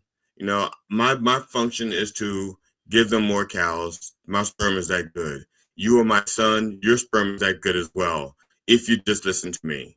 And so he's just like, so Dad, well, as a future stud, can I get practice now? Can I walk down? Can we run down and fuck them all? And he goes, no, son, I'm going to teach you how to be a good stud. You don't run, you walk. And that way you can get them all. And the more you impregnate, the more you're worth to the farmer, the more likely you are to remain not steak. That's what I think. See, you were going good until you said farmer. It's rancher. It's bull. If you got cattle, you're a rancher. You're not a farmer. Got to teach you everything. What if they do both? Oh, they could be a farmer rancher. Yeah, farmer. Or a former rancher, or a jolly rancher, or a former farmer, and then they'd be made of gummies or something. He could be a former farmer who's now a rancher, who's now a former rancher. Fanny Farmer, isn't that like a chocolate brand or something? Fanny Farmer. I think you're thinking of Fannie Mae. No? Isn't that like a loan? Oh, no. Slaptail said, I haven't. See, this is a good question. I had a passport, and I'm certain I know where it is, but I think, don't they expire at some point? Oh, yeah, they expire. The last time I left the country, oh my God, 2002 maybe? Oh, yeah, it's expired. Yeah, it's expired. And then he's also calling me a cheap bastard. Now, I don't think I'm a cheap bastard. It's not about the money. No. Well, it's about getting up and going to the DMV, first of all. I think you're a bastard who's cheap. I don't think it's the way it's phrased that bothers me. Not that he called you that. I think it's just the phraseology that bothers me. I'm not sure which way is more accurate. I don't even go. I haven't been to the DMV in years because you can do so much of it online. Now this part you can't do online. I have to go take my license there and say, put a mark. Right. When I got my real ID, I had to go in, and this is where I almost didn't get my real ID because they told me to bring 2 forms of ID, letters with electric bill, letters or stuff that was sent. And so one of the letters I sent them was the letter that they sent me asking me to come in. See, that was one of the letters, and they didn't like that. They wanted like an electric bill. Wise ass motherfucker. Right, they wanted an electric bill. I said, but this is a government document. You sent me this letter asking me to come in. But they wanted confirmation from someone other than them that I was me. I don't know if I could do that. And because then, all the bills are addressed to my wife, even though I pay all the bills. I'm the money guy in this thing. But they're not addressed to me. Well, there were, like I said, there are options, there are combinations of things. You can have this, you can have 2 of this and 1 of those and 5 of this or whatever. And they wanted 2 forms of ID. And I don't think my license counted as one, even though it was a state issued ID. So, but I took my license, I took my passport, and they wanted a social security card, which I took, but I did not show it to them at first. I fought with them on that. And they said, do you have a social security card? I said, yes. And they said, can we see it? I said, no. And they said, why not? I said, because the social security card is not to be used as identification. It says so on the back of the social security card.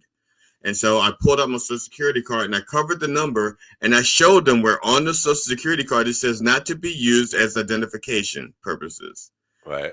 This is the Department of Social Security saying, this is not to be used as identification. And yet the state of Maryland is going like, no, we want that as identification. I'm going, but the federal government supersedes the states. And I'm having this argument with them, and I can see it was like going nowhere. And I can see I was not getting my license until I gave them my social security card. And I looked over at this guy who was waiting in line, and he goes, give it up, man. Ooh, give it up. So I gave it up, and then I walked out. And I was still pissed. And there was a guy out there who went through what I went through, but he waited to see me because he heard my arguments and he wanted to see if my arguments were any different than his. So he waited outside. And when I got out there, he goes, I was with you, brother. White guy. He goes, I was with you, brother. I didn't want to show him my social security card either. And we went through and we spent like 20 minutes reassuring each other that we were in the right. But we had to give in to get our license, even though we were both in the right legally. Yeah. Our guest is arrived. We'll bring him in just a minute. But do you have your original Social Security card, the one you got when you were 13, 14, however old you were? I was in elementary school, and yes, I do have it. Wow. I do too. And it's in better shape than just about anything else I own, which is remarkable because it's such a flimsy piece of cardboard. And it's been like at least 700 years since I got mine. So, Because it was so flimsy, I did the best I could to protect it because it was flimsy. And it says do not laminate, which I'm not even sure laminating was available back then, but they told me not to do it anyway. Wow. Our guest is here now. The question, and this is important, we're going to take wagers. You can go to betanything.com, one of our bet on anything. What is Whether or not you're saying his name correctly. No, I know. I'm pretty sure I'm going to say his name correctly. John. Okay. Yeah. The question is how long will it take before I just annoy the hell out of him about his name, and because I'm gonna, he's a good fella, and if you're from New York. And the Irish cops in New York City, they call everybody fella. Hey, fella, get off the corner, fella. Hey, that's not what they called me when I was in New York. And go ahead. That's a different story for a different time. It's a different story for a different time. Sir, Mr. I think it was the Honorable Mr. Fenderson. Oh, well, all right. John Fella, MD, which is a master in education, right? I thought that meant he was medicated. He's a meditative. No. Okay. He's a national disability advocate. He's advocating for the entire nation to be disabled. We are. He's done his job. Well done. He's working with both. Man, my eyes are going. Faith-based and secular disability organizations. Secular disability. I'm just trying to figure out what that means. He previously worked for Joni and Friends, a global disability ministry. Prior to that, he spent almost 20 years in education, serving as a variety of roles in a classroom teacher in both public and private schools, as well as being a mentor, teacher, and school director. He's here now, and we're ready to talk about what the challenges of being a special needs dad. Good morning, John. Good morning, and I have been called much worse than a good fella, so I do appreciate the All right, fella. Appreciate the acknowledgement. Okay, fella. I want to be like the Irish cops in New York City. Hey, fella, how are you, good fella? Now, have you dealt with that annoying crap your entire life? I'm sure you have, right? Or I'm just the first annoying son of a bitch you ever had, whoever called you that. Well, let's see. Most people think it's not a real name, but we have done the genealogy, as they say, and yeah, it is actually a real name. So it was not shortened or anything at some point. What's it mean? What it is. What's it mean? It traces back to my Polish roots. It's actually a Polish last name, which again, nobody would have thought that, and everybody assumes that there's maybe a ski or something at the end, but nope, just like how it is. So yeah. Wow. Now, why do you want the entire nation to be disabled? You're an advocate for national disability. That's a terrible thing to wish on a nation. Well, it's actually just the opposite. It's advocating for people and families just like mine who are affected by having children, whether they're young children, adults with disabilities, and just trying to increase awareness and make this world a better place for them. All right. Now tell us a little bit about you. I know I'm just being silly here, but tell us a little bit about your story. You have one child who has got special needs, or do you have more than one child with special needs? What's your situation? I have one child. He's 17, and he has autism, and he's also nonverbal, which means he doesn't communicate. He doesn't speak. He can understand what you're saying to him, but you don't get any output. Wow, no words at all. Not really. Once in a while he'll say a thing or two, but for the most part, no, he can't. Wow, can't really dialogue, have a conversation. Holy smokes! I never heard. I mean, this is not. He's not like. It's not a vocal cord thing. It's not like mute. It's not communicative. Now, sign language at all? A little bit. We did a little bit with him when he was younger. You teach him a few basic things, but it never caught on with him. He's got an app on his iPad that he also helps him to communicate and that type of thing. But for the most part, you just got to know him. That's tremendous. You say iPad, and I'm thinking, how did he learn to use the iPad if he can't ask questions? I mean, you could talk to him. You can't inject education into somebody between the ears. There's usually a give and take, right? I mean, I'm telling you, like, you know, you're a master of education. I'm just a schmo on the radio. But how did you even get them to learn to use the iPad? That had to be a challenge within a set of challenges, right?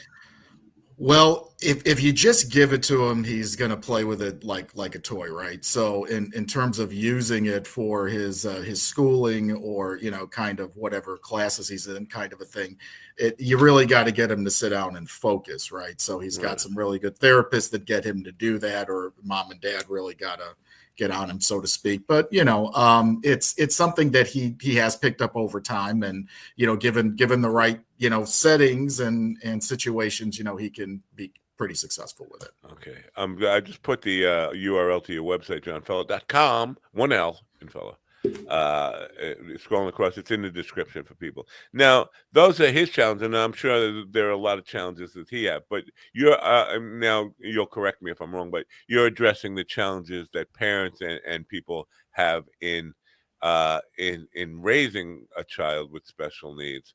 What kind of things are we talking about with challenges for the parents? I mean, just not having the patience for it, just not being equipped to be a teacher. Because we were talking about this morning. My wife was talking about homeschooling, and I was like, you're not a teacher, you're a nurse. There's a whole different, teaching is a skill, and we can't just think that everybody is equipped to home teach. Is that what we're talking about here when we talk about special needs for the parent, being a parent of a special needs child? It's partially that, you're right, but it goes far beyond that. As I like to say, when you have disability show up in your child, everything else in your life gets squeezed, right? So there's a reason why the divorce rate with families with kids with disabilities are so high. You know, I saw a stat the other day. It's like 1 in 4 in general, you know, people wind up being divorced, but it's actually higher with disability. And don't quote me because the stats change all the time. But the fact is that I had heard at one time it's like 80% of families with disability get divorced within the first 5 years of the diagnosis. So what happens is that you're under stress because you're trying to find answers. You take them to every doctor, every therapist. You spend a lot of money, whether insurance covers some things or not. You're not taking care of yourself. You're not taking care of your marriage. You're not, you know, you don't really have much of a social life. And so everything gets squeezed. And under that pressure, something's got to go. And one of the most, unfortunately, one of the easiest and one of the most kind of obvious places where that's affected is in the marriage, and therefore someone winds up leaving. And I'm actually the product of divorce as well from my son's mom. I'm remarried now, but you know, I can speak to that too. And the challenges then of being a single parent, because it's one thing when you've got two parents in the house trying to raise the child with a disability, regardless of their age or whatever, or if there's other kids. But then when you're a single parent, you know, there's a whole other level of challenges with that too. Wow. My question real quick then is, did your child and being special needs, did they process the divorce differently than a child that was not with special needs?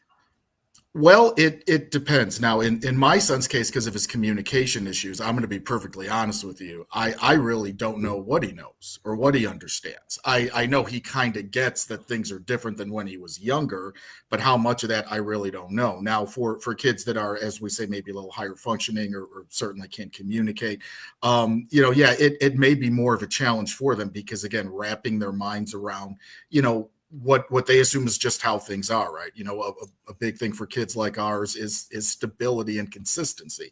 So all of a sudden you throw this big old monkey wrench in there about, well, mom and dad are just not going to live together anymore. Well, why? You know, and again, it would be confusing for any kid, but for a child with a disability, again, they're seeing the world differently, they're understanding it differently. Right. And then you also got to watch out that they don't think that it's got something to do with them.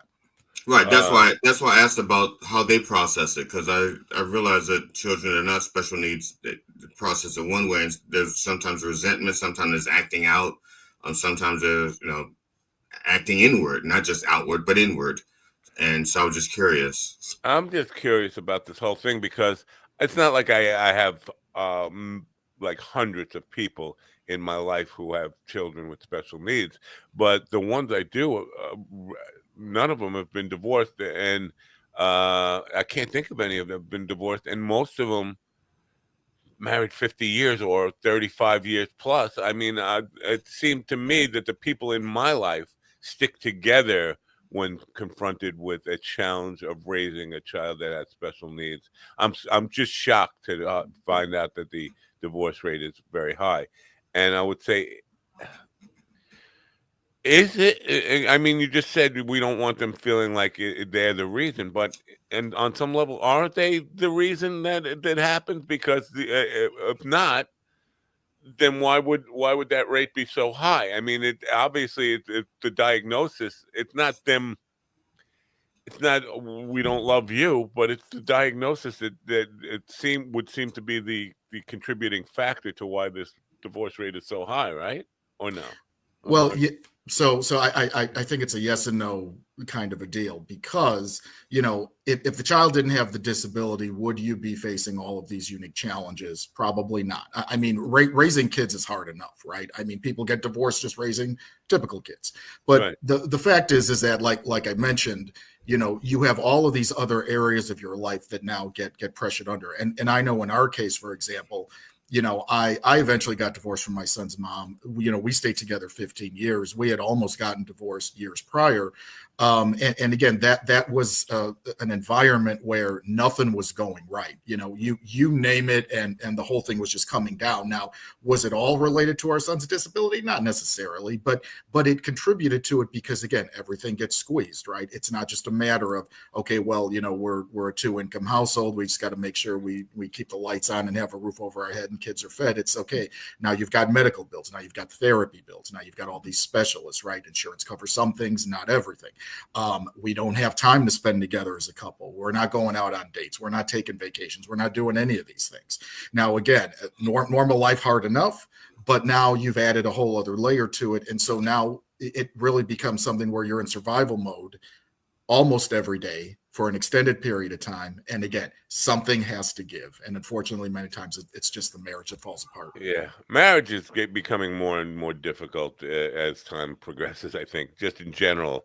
So it could be even more complicated when you have a child who is dependent on you for almost everything, and a constant need. They have a constant need for your attention and all that stuff. The question I have is, and not to start a gender war here, but you deal with fathers' issues, fathers of children with special needs. Is there a difference between a mother of a special needs child and a father of a special needs child when we talk about the challenges they face? Yeah. So in my experience, what I found is that they each kind of experience the thing differently. Now, for me, in my previous marriage, I will tell you that my son's mom, and still to this day, is an excellent mom. She was on top of all of the insurance, the appointments, the doctors, managing everything. She's still really good at that. But the fact is that in a lot of marriages, and I hear this from moms and dads, what happens is, the mom usually jumps in, which is awesome. And we love our moms for that. The dads, though, however, you have to reflect on how the male, perspective operates, and our brains, we're fixers, right? So the assumption is, well, let's just find the best doctor. Let's just find the best treatment and get it fixed. Well, it's not always that easy. And in many cases, there is nothing to get fixed, or it's not getting fixed. It may get better, but it's not about, finding a magic cure for anything. So what do men do a lot of the time? They throw themselves into their job. They throw themselves into their career. They make a lot of money to cover all of these things, which is great. Here's the problem. They're getting emotionally withdrawn from the family, the relationship, the marriage, raising the kids. And so it really just becomes, this is a problem I have to fix, as opposed to this is my child. Right. And that's where the disconnect frequently comes in. And again, I don't fault men for this, because, they're processing the way they understand to process it. And in my case also, too, what I had to learn very early on was, what was my real value? Because I was never the guy. I never was the guy who made that much money where I could just write a blank check. That just wasn't me. You're a teacher. Right. And my wife wasn't, believe it or not, she made more money than me. Go figure. But if I was, she was probably just better at teaching than you. That's all. Well, I'm just keep checking those boxes, right? I could get rid of him. Yeah, we could just get rid of him if you want. He's got a nice smile. I think he deserves to stay. No, but anyway, no, and you know what? So again, it comes down to, as a man, I had to understand as a husband, as a father, as all these things, what is my value? What is my value? Is my value my checkbook? Is my value, okay, maybe I don't do all of the same things that mom does? No, I still had value, and I had to find that. And then for me, that also lent into me figuring out how to find community, how to find people that I could connect with, and getting resources. And so now, while his mom is still the person who manages all that stuff great, I'm the big picture guy. I'm the resource guy. I'm the guy who can connect us with, different things we need. Right. First step. I mean, the child is born, the baby is born. You don't know that especially with autism. Like, I have friends who their children had cerebral palsy, and they knew within like a very short time that this was going to be a challenging life. With your situation, how long was it before you knew that you were going to have a bigger responsibility than most young parents have? So in our case, because it was autism, we really didn't know for sure until he was almost 3, and that's pretty typical in terms of when that gets diagnosed. But I'll tell you a funny story. And a lot of parents, if they're if they have disability with their kids or in their families, can relate to this. We didn't know what we didn't know, right? We were first time parents. My son was born a preemie, which there's a lot of kids born premature that are turn out fine. But we came home, he had some issues. We thought he was like colicky. He was crying all the time. Again, there really wasn't much going on with the talking, and we didn't know any different. So he was 18 months. We take him to the pediatrician. They do a checkup. It's this age where they kind of go through all these milestones. Is he doing this? Is he doing that? Is he not doing this? And doctor asked this, is he talking? We're like, well, not really. He kind of makes some noise now and then, but it's not really babbling or what we'd consider any kind of speaking or starting to speak. She said, well, there might be a problem. So here's what you do. Go across the street to the professional building, have him see the speech therapist. And she said, I don't know what they do, but they play with the kids and they make them talk. So just take him there. He'll be fine. Okay, we'll take him there. And took him there. She played with him. He didn't talk. Now let's see. Maybe it's the hearing. Let's get the hearing tested. Test the hearing. Now hearing's fine. Okay. And then, in Illinois, we have something called early intervention where you can, through the state, you can get folks to come, free to just come assess your kid, kind of a thing, to see what's going on if they're under a certain age. And they said, well, they didn't diagnose him, but they said, yeah, there's probably something here. And so then right before he was 3, we took him to a neuropsych. And she gave him the diagnosis then. So, but we were still holding on for hope that, okay, maybe it's not this, maybe it's something else, maybe it's just something he'll grow out of. Maybe it's sometimes kids develop faster or slower, and boys, and if you ask my mom, when my ex-wife, my son's mom, asked my mom, hey, when did John start talking? Well, he started talking about 3. She's like, 3. So it's like, is it something in the family? Who knows, right? Now I can't stop talking, but anyway. Wow. Now coming to the point about faith, in these early days, especially. I mean, you're a person of faith. Was your faith ever rocked to the point where why me? That kind of react. Why us? Why my family? Why doubt? Did you ever have moments of where your faith was shaken? So I come from the perspective of someone who was not raised in the church. I was raised Catholic, but I never. Okay, so you didn't have a faith in God, Catholic. I got it. No, right. Right. Yeah. And my again, wife was Catholic. My wife was raised Catholic. She's not a Catholic. It's and there ain't no Catholic bashing going on here. I'm just saying that it was a different experience. So for me, I did everything my family expected me to do, and then I was kind of done. I was always spiritual. I always believed in God. I'm like, I'm not religious. I'm not going to church. I'm not belonging to anything. When we went through that season of life after the diagnosis and everything started to fall apart, and I'm very transparent when I say this, it got so bad for me that I remember one day I sat down in front of my computer and I wrote 3 letters. Okay. I wrote a letter to my mother. I wrote a letter to my then wife, my son's mom, and to my son. And all 3 of them were suicide notes. Right. I had the notes written. I had an idea in my head. You know what? If I'm going to do it, this is how I'm going to do it. Right. Wow. What saved me was, okay, and I go back to my advice for families or anybody listening. Okay. And I still got a teacher brain here. My advice for everybody is number 1A and number 1B. Number 1A for me is my faith, and I'll get to that in a second. But then number 1B is community, right? You need people. You need people to walk alongside you.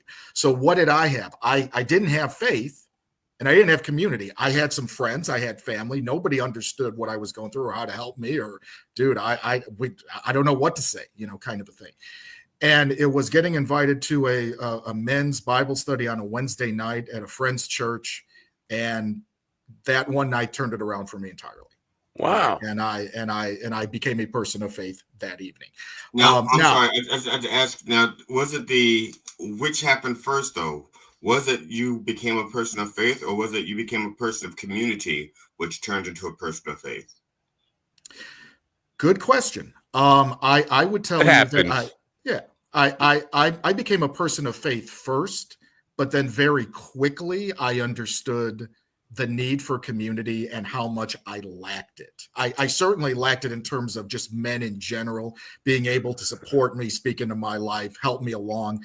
But then that also developed into building community outside of the church with other families like mine, other dads like mine, whether they're Christian or religious or whatever. The fact is that you need people who understand your journey. Right. So I can always tell people my faith is that first number 1A for me, but you got to have the community too. And if you're not religious or spiritual or whatever, I get it, but you can't do it without people. You need people. You need someone who can understand you and understand, what you're going through on this journey. Nice. But I would not have gone to church if somebody, this is the first step. They got to get you there. And this, I'm certain, and I can't put myself in your shoes, but I've had some struggles in my life and been invited to go to church, and it's like, no, I'm not going there. I'm not going there because I know what's going to happen to me, and then 2 weeks later, I'll be on somebody's doorstep trying to sell them Bibles or something. So that's the first step, though, is getting there. So you know what? It good for you if it helps you, and it has been a saving grace for you. Good for you. I'm not going to try to talk anybody out of that.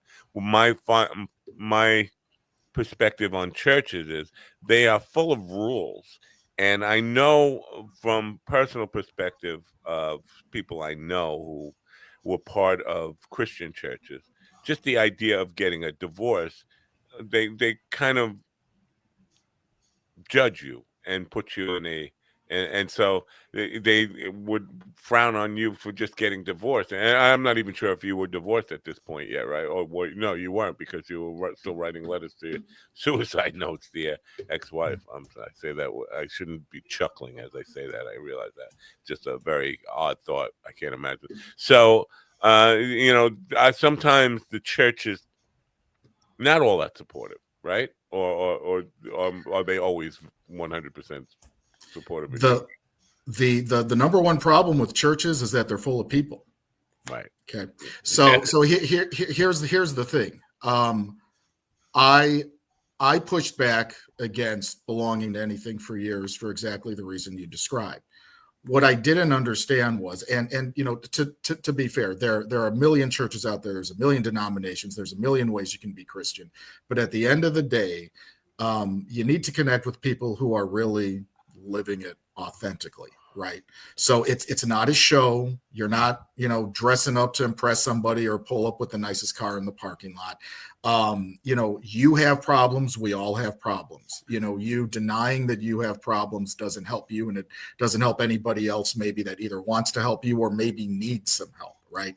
Yeah. And so to me, my meter for reading is this real or not has gotten pretty sharp over the years. And again, we can all be, we can all be deceived by something. But the fact is that for me, I will tell you, most of my church experiences were really good. Why? Because people intentionally cared. And even when we did get divorced, when we finally got divorced years later after the time I just described, I had a lot of people from the church we attended or previous churches who were still there for me. They still loved me. They just wanted to know, look, how can we help you, kind of a thing. There wasn't a judgment. There might have been questions like, how did this happen?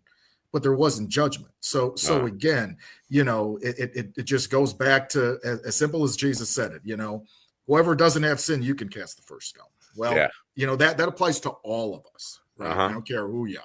Was So, it yesterday we had thank God for the sinners, the author Eric McGowan. That was yesterday, right? I mean, the days go by so fast.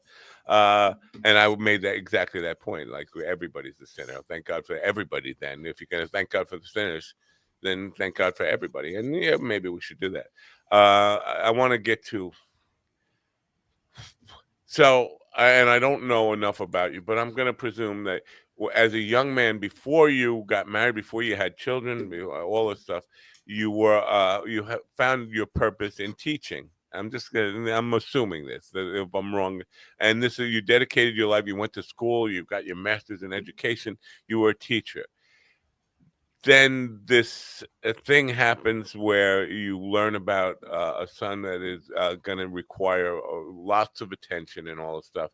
And I think in some ways this is your purpose now, is helping other parents. I mean, do you feel, I should phrase it as a question, do you feel like there is a blessing in this incidents that happened to you that changed your life purpose and who you are?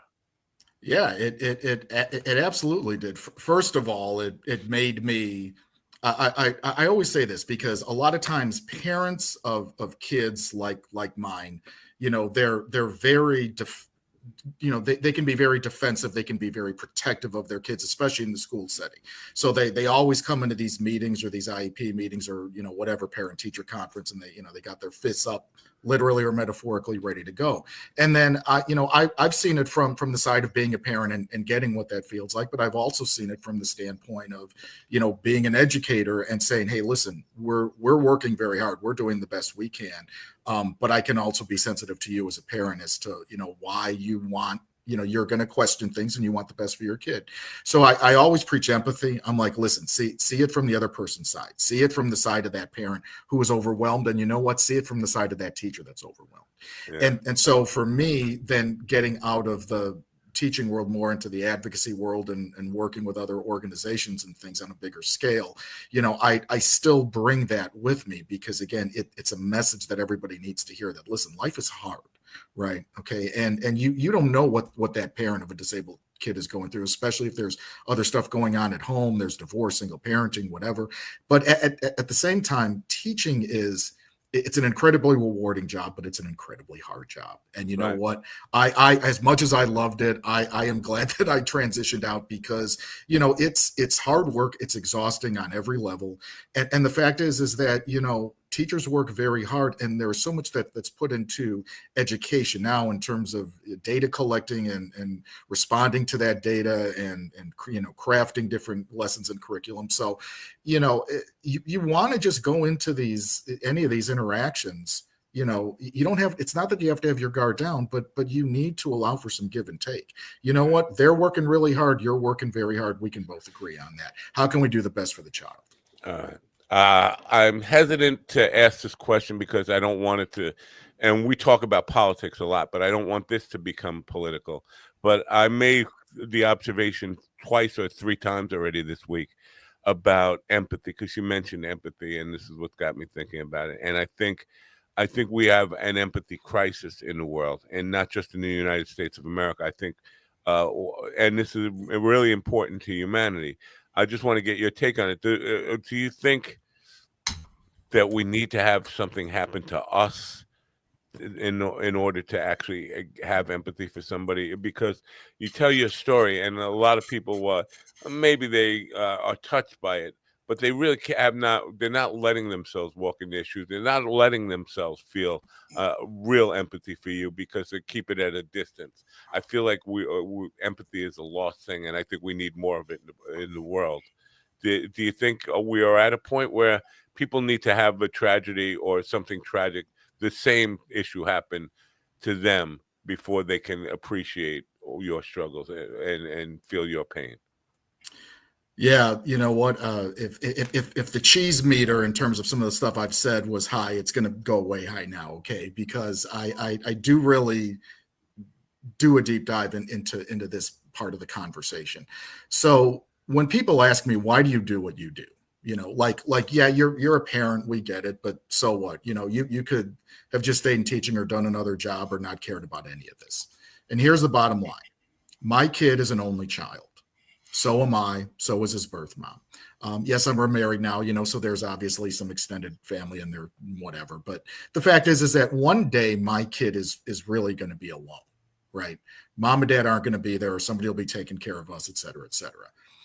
I need the world to be a better place for him when I'm not there, when I'm not here, when I can't take care of him. I need it to be better than what it is.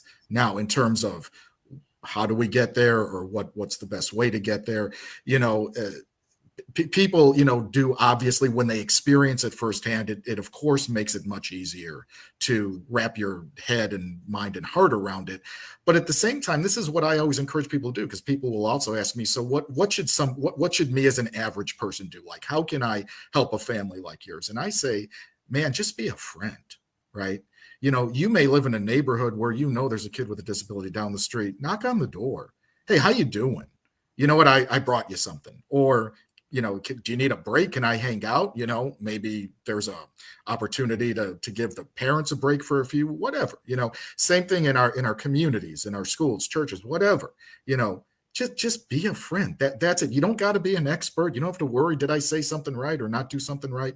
Just reach out to people, because families like mine need it and they appreciate it so much. And again, what I see in the world is, I'm glad that there is so much kind of group discussion and group think about this. And I think we're living in a culture that, for the most part, is maybe more tolerant, at least than when I was a kid, for sure, right? But we ain't there yet. We ain't there yet. And so, it doesn't have to begin. And I also say this too, like, even to a family of disability. Well, how do I find community? How do I find people? I'm like, start small. It's literally the people down the street from you. People with disabilities, kids, adults, whatever, identify now as the #1 minority in the world, according to World Health Organization, right? Wow. It is 1 billion people around the world. So don't tell me, well, I don't have a family like that by me, or I don't see them, or they're not here. I'm like, yeah, they are. You might not be paying attention because it's not in your, it's not in your box, but they're there. Right. So take a step, take a chance. Say, what, I'll reach out to that family once this week, or one family this week, or one person, whatever it is.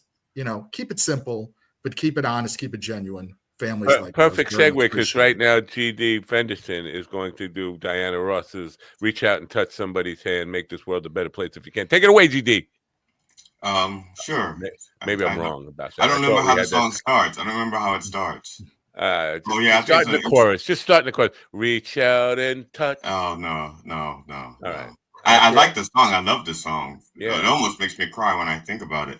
I do have a question though. John, I want to see you cry. Think about it for a second, and then ask a question.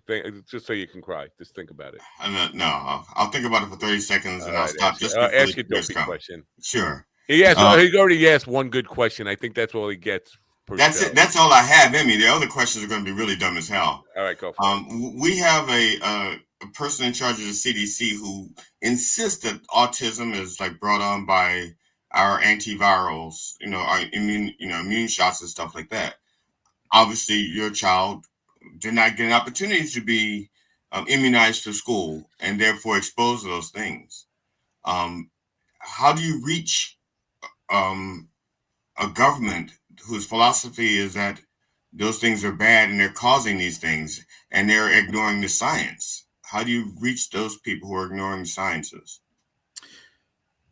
Really, really great question. And it is something that I will tell you that I was probably way more passionate about years ago when I kind of just first started looking at things. And to be perfectly honest, it's a topic I tend to back away from because it is so heated and so polarizing. But I will answer your question honestly.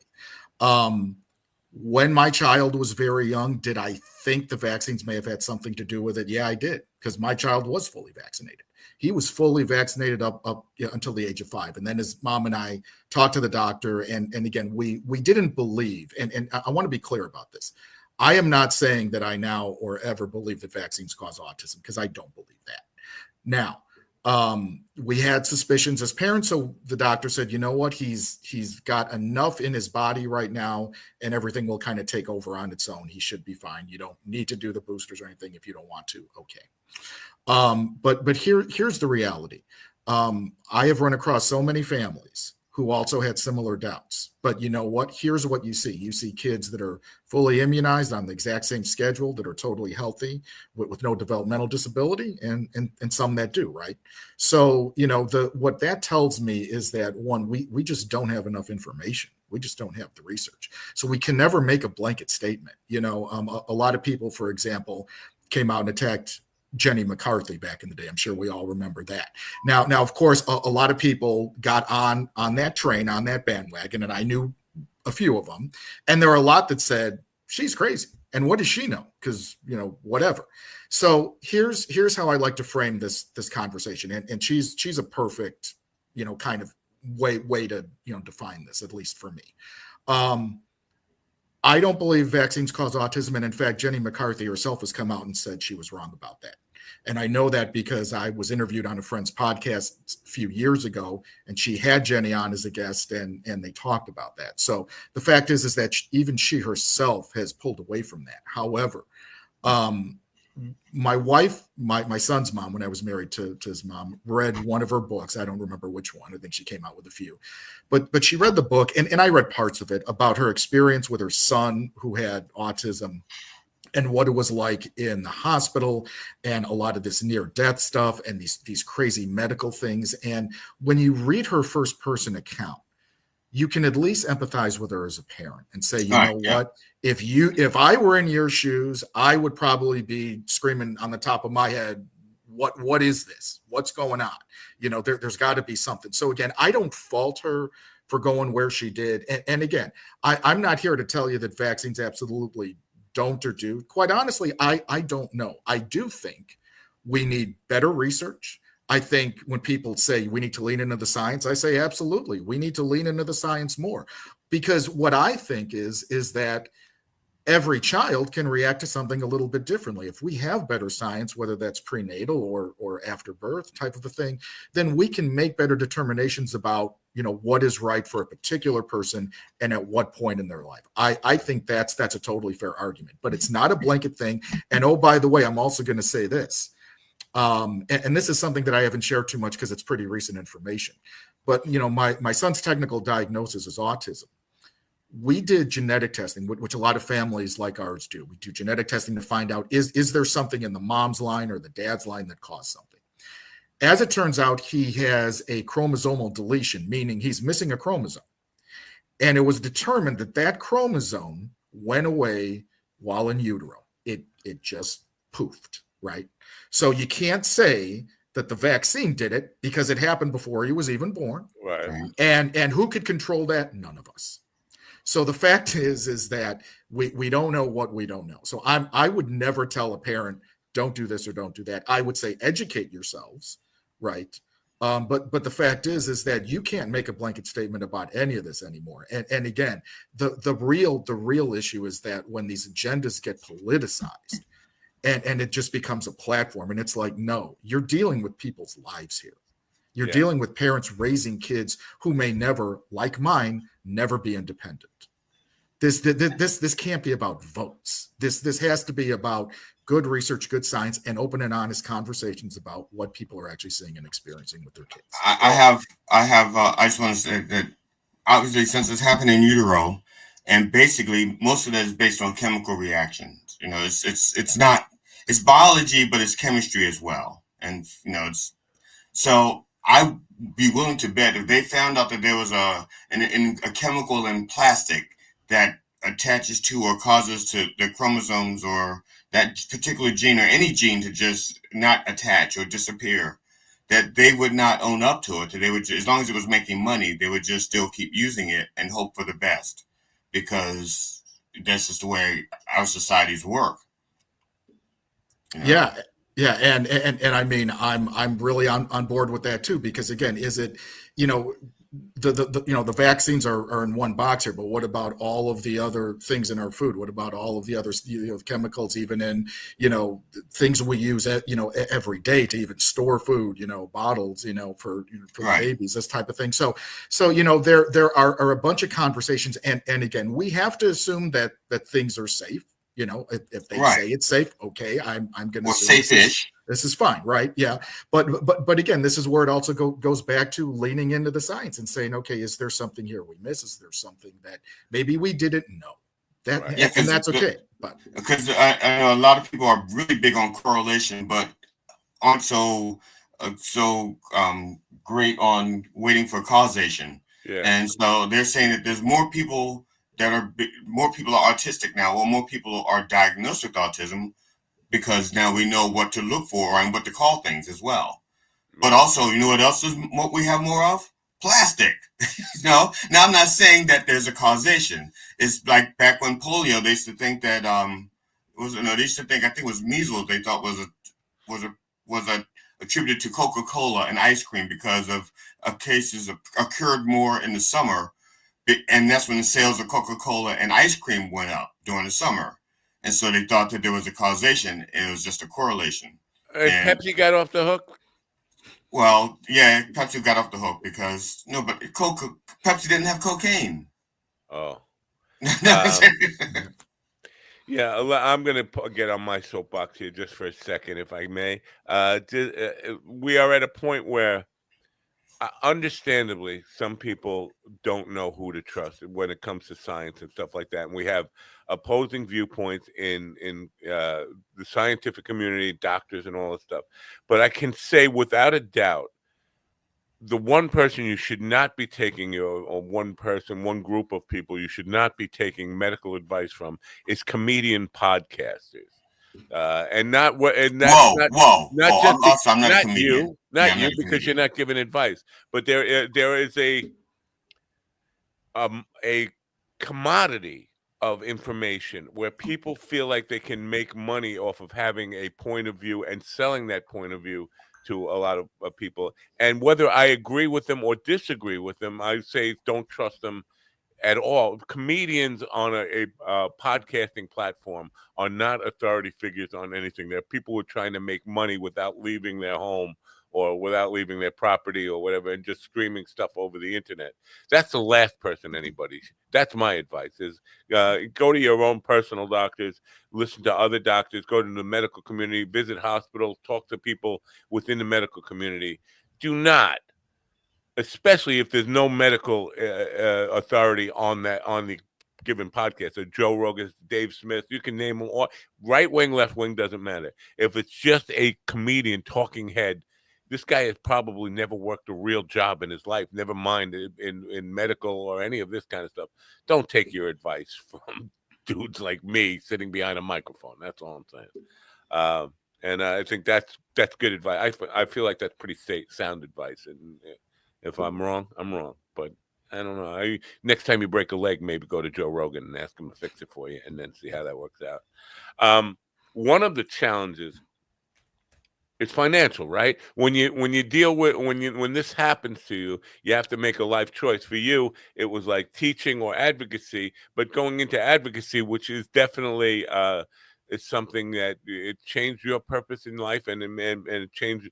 But making that transition had to be a difficult financial decision to make, and how you get by and all that stuff, right? Is that one of the bigger challenges when faced with news like this?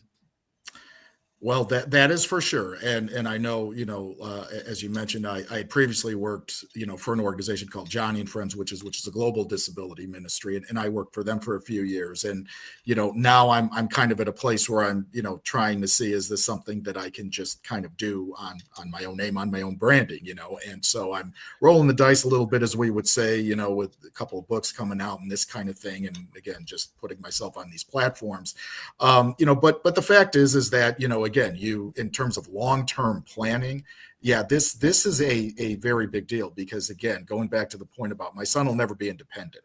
He's never going to work a job.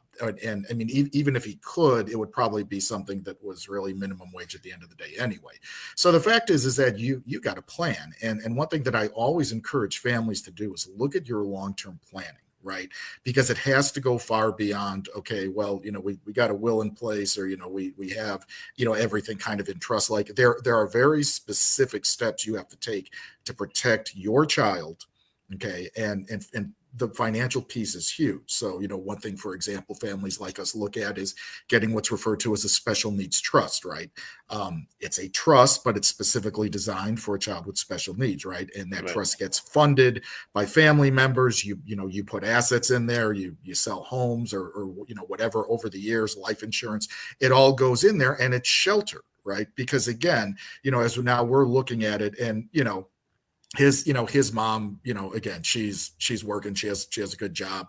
My current wife, is a neonatal nurse, so we both do fine. And again, we have all of these things down the road lined up to say, okay, when we are gone, everything will kind of go into that pot and be protected for him. But again, does it put longer term stress or worry on you because you're saying to yourself, okay, I only gotta get him through college, and then we're cool, and whatever, I'll just worry about me or the wife or whatever. No, you have to be worrying about your kid the rest of your life. Yeah.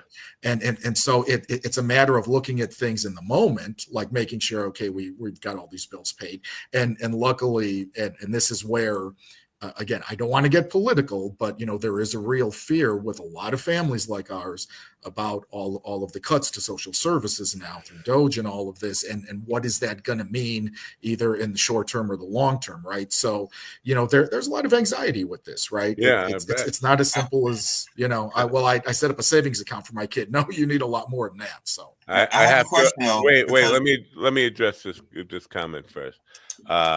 First of all, this is Slaptail John Bieberman thinking I was firing a shot at him. Not at all. John is actually a medical professional, and nurse practitioners. I feel like a lot of times you'll get straight truth out of a nurse practitioner, and because they are not MDs, they are actually working more than an MD in the field. They're actually doing more. So I would trust somebody like John to give advice or at least his perspective on stuff. So no, actually that was not a shot at you. It was the actual opposite, John. You're a medical professional. I'm talking about people like Rogan and Dave Smith, and I know they're on the right. I can't think of anybody on the left right now, but just all these guys who have never been anything but a comedian in their life. They've never worked a job, and they're holding themselves out as medical professionals. I think that's the danger. Definitely not somebody who works in the field. All right, GD, I'm sorry I cut you off. Okay, I was just saying, I just wanted to address, John, I appreciate the fact that you say you don't want to make it political, but in a sense, you aren't making it political. It is. There are other people making it political. And if you're an activist, whether you want to make it political or not, the sheer fact that you're advocating for someone, in this case, those who cannot advocate for themselves, you've become political. It may not be your desire, but you can't escape it. He's right. Right, you can't escape it. You have to, pretty much own up to it. I mean, you could say, okay, you don't want to politicize it, maybe, but it's political, and That's it's and the sheer fact that I think that people with your experience and expertise need to be more political and become like lobbyists. Okay, I honestly believe that because most of the things that harm us are allowed to harm us because they have lobbyists. Your son needs a lobbyist, and right now you're an activist for him. But if more activists like you got together and became lobbyists, take it to the hill, and then get the research done, get the money for the research, get the money and make it so they can't cut the funding to help your son. Yeah, take it to Washington. So it's like, no, he's not a statistic. He's my son. And well, that was kind of the point I was trying to make about empathy. I don't think people. I think the message is, you're judging. You're ready to make cuts on my son's care or his son's care or whatever. But realize this could be maybe not your child right now. If your children are healthy, but it could be your grandchildren. It could happen to you, and that's until people get that. Like, this is not just John's problem. This is humanity's problem. This is America's problem. This is the world's problem, and where his problem becomes my problem, and it could it's like the Nazi thing. I wasn't a Jew, so I didn't have to worry about that because they weren't coming from me. My family doesn't have autism, so this is not my problem. Well, your grandchildren could, or their children, or at some point this could become your problem. Have a little empathy and stop thinking about and I'm not. I think the world needs more empathy, but I don't think empathy in this sense is going to work for everybody. Yeah, I think it's going to. That's why I say John needs to. I'm sorry. I don't. When I say needs to be, I'm not saying you personally need to listen to me and become. I'm just saying that they need lobbyists, not just advocates. They need lobbyists, and that's a difficult thing. That's a different. A lobbyist is like political power. An advocate is just a spokesperson, in my mind, and I could be totally wrong. And people feel free to correct me. But for my definition, a lobbyist is actually political power, and that's what they need. And I mean, there are people out there who've had children killed by gunfire, and they still say my Second Amendment right mean more to me than that. And it's because they just don't care about their children. Yeah, it doesn't matter what happens to their child; they just aren't going to care. Yeah. Are you familiar with John Sox? John? No. Not you. Oh no, I know he's the second baseman for the Mets. Yeah. John Sox is a company that is the CEO. Oh, John's Crazy Sox. Yeah. Yeah, John's Crazy Sox. Oh, so you're familiar with him. I was going to say that's a father and son, a father who dedicated his life to his son's being able to take care of himself. Now with your son, he's always going to need, and I think even with Crazy John Sox, or John's Crazy Sox, it's right. It's John's Crazy Sox. John's Crazy Sox. He's going to need some method of care. Now, how do you prepare for that? Because you're not going to live forever. Chances are you're going to outlive him. How do you prepare for his care after you're no longer here? Right. So kind of going along with that long-term planning, there's a financial aspect for sure, which obviously is important, but there is also, the medical aspects and all of these different things. So, and this is something that his mom and I are actually going through right now, where we're in the process of getting guardianship. So one thing that families like ours have to look at when your child turns 18 is, okay, my son is not capable of making any decisions on his own. So we need to get him some representation in the world to be his voice, in his case, literally. And there are different versions and forms of that. In his case, it would be what they call a full guardianship, plenary guardianship, meaning you literally take all the person's rights away. Now that's a rough, harsh way of saying it, although I've had attorney friends say it to me like that, and I get it. But the idea here is that he can't make any of his own choices independently. So, his mom and I are looking at putting something together where we can do that. But part of that process is actually putting together what's called a care plan, meaning you literally create kind of like a life plan for your kid. So when your child winds up going to, let's say, live in a group home setting or some kind of like I'm going to say assisted living, although that's not what we really call it, but, a supported living kind of environment, you want those people to know exactly who he is, what he likes, how he likes to be engaged with, what's fun for him. If he's upset, what does he need, and just all of these nuances. And obviously the medical piece is part of that and all these other things.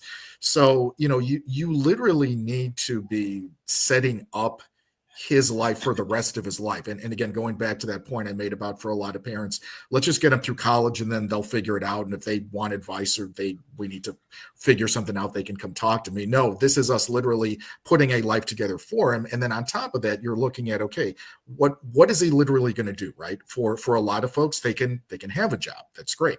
He probably won't. So we have to build a life around him, getting him into, what we call day programs, getting him into classes, maybe doing some volunteering. We need to create a structure of a life around him.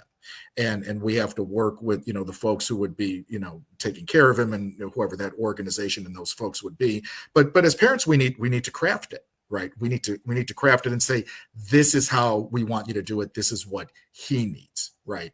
And then obviously we're going to be monitoring that until the point we're no longer around. But again, once those documents are in place and that information is there, then that is something that those folks are going to, lean into to take care of him. I don't I know if have a this question. helps I at have all, a but Sunshine says you're a wonderful father. So, I have At least somebody did. I have a question for you that may seem overly personal, and if it is, and you don't want to answer it for me, that's fine. I appreciate it. Just answer it for Matt. 9 inches. No, no. Oh, yeah, I thought that question No, was for me. no. So John, if because is your son your only child? Correct. That's what he said. If your son had not been born with so many needs, would you have had another child? More than likely, yes. More than likely, yes. And we actually thought about that for a long time, and then it got to the point where we said, we got enough on our plate, we're good. So. Now, how can people help? Obviously, they can go to johnfellow.com and figure out what you're all about. But how do people take a first step in helping you with your cause? Yeah, absolutely. So I often joke you can just punch my name into the Google machine and you'll find me. So I have a lot of different content and things out there. Go to my website. I know it's on the scroll right at the bottom, just myname.com. You'll see a lot of my different content, presentations, podcasts, videos. I'm on social media. You can find me on Facebook, Instagram, LinkedIn, all those. Just punch my name in, you'll find me.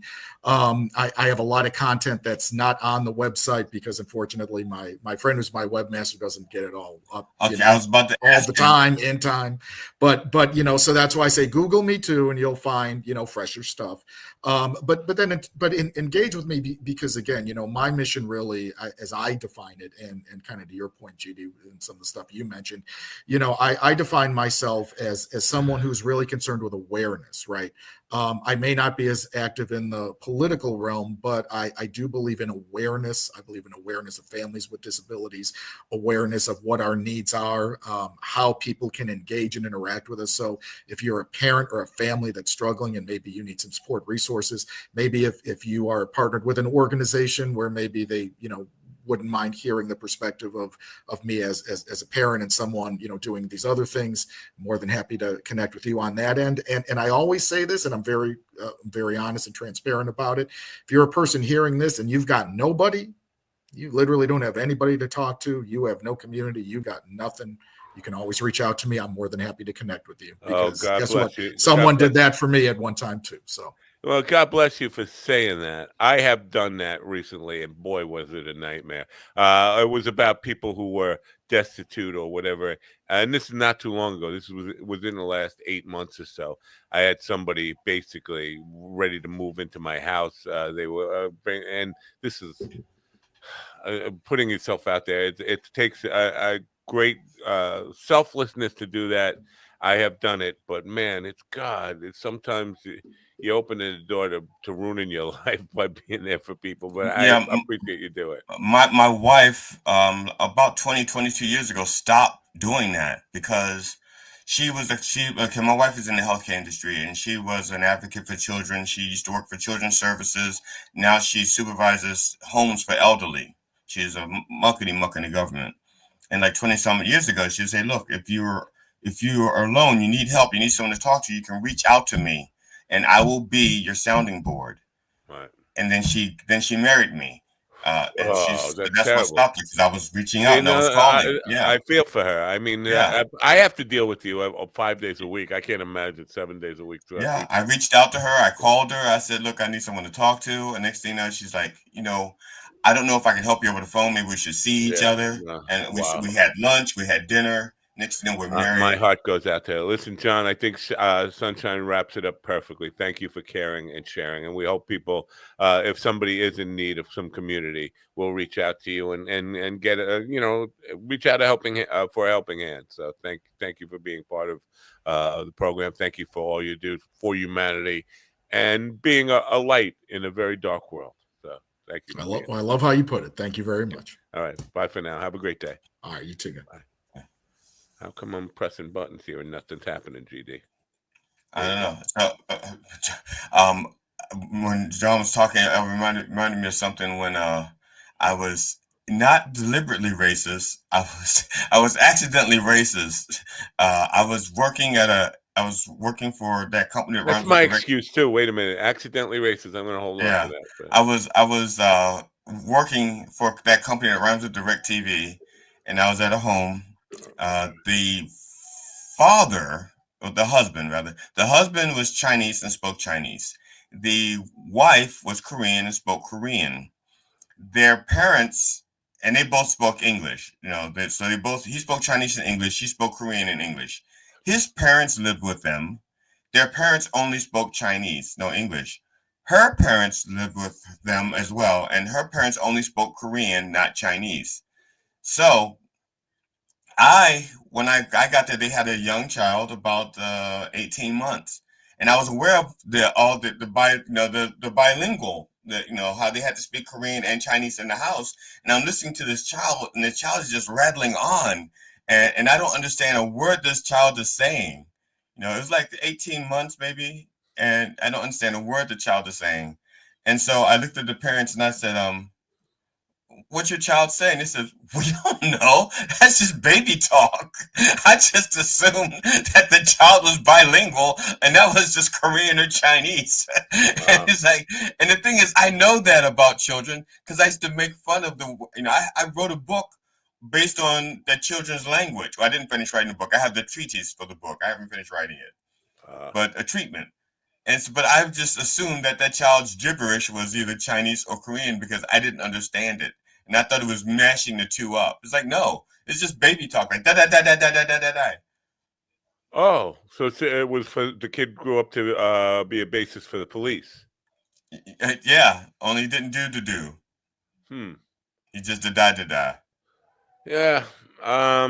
Listen, I asked him about blessings. This might sound, I don't know how this could come off the wrong way. I hope it doesn't. But, the idea that whether you accept this kind of philosophy that everything happens for a reason, the blessing in this, his kid's not going to get shot in school. Right, that's a blessing. Yeah, I mean, I was talking earlier about how do you drop your kid off at school. He's never going to have to deal with that. That's a blessing in some. I mean, you have to look for a little rays of light here. His son is most likely, I would probably bet money on this, his son is not going to die of a heroin overdose. There you go. There's a light in the darkness there. There are blessings here if you look for them, and that might be a Pollyannish way to go about life. But look for the positives in something that it seems like it's just a talk. You're going to be closer with your son. You're going to have a closer relationship than most parents do. It may feel like a burden at times, but a surprising amount of families just don't connect and are distant, and that your son is always going to be in your life, or your child is always going to be in your life because of this. That is somewhat of a blessing. Now, I'm not saying you should wish for that, but there are blessings within the whole thing, and I think that's important for people to recognize. I mean, as weird and grim as some of those things I just said, it's true. You're going to stay closer to your child for a lifetime. Where I was telling my wife this the other night. My parents grew up. My mother, her parents lived 3,000 miles away when she was a young adult. 3,000 miles, like all the way across the country. They were not close. John's going to have his son in his house, or at least in close proximity, his entire life. There's some blessing in that. Whether it counts, I don't know what I'm saying. But I mean, I think if you look for positives, you'll find them. You have to look pretty hard sometimes. Anyway, tomorrow, John Palumbo, and I think I'm going to let you. Second baseman for the New York Mets. Is he? It seems a little old to be playing baseball at this point. Maybe he's the second base. Maybe he's the second base player for the New York Mets. Second base player. All right, yeah, that makes sense. Is he a bass player? No, he's just the lead singer. I think he plays lead and guitar. I mean, guitar and bass. But and I say that because he's a songwriter, and a lot of songwriters play more than one instrument, especially with what he does, the type of music he plays. It's not like, I just assume that I'll ask him what other instruments he plays, but yeah. But he is a lead singer, right? Yes. And he's the founder. He's the lead singer for like 99% of the songs, I believe. All right. A lot of harmony. in there. Yeah. And the harmonies are definitely Beatles-ish, ELO-ish type of harmonies in there. If you listen to them, anyway. So now, but just out of curiosity, did you listen to Ice? Is that one? No, you know what? I almost did. I recommend listening to it. Now, like I said, that's one of those songs that I've been listening to for almost 50 years. You know, because they've been around longer than I've been listening to them for like maybe 48 years, something like that. Crack the Sky, the original first album was 1975, so that is exactly 50 years, right? Yeah, so, and I didn't start listening to them until I started playing guitar, so like maybe 77, 78.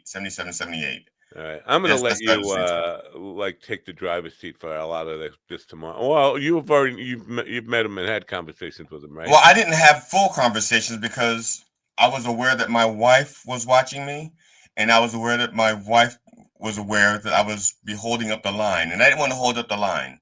Here's the funny thing. Their guitarist, Rick Wachowski, and the two guitarists they were as fascinated with me as I was with them. They thought they found Bigfoot.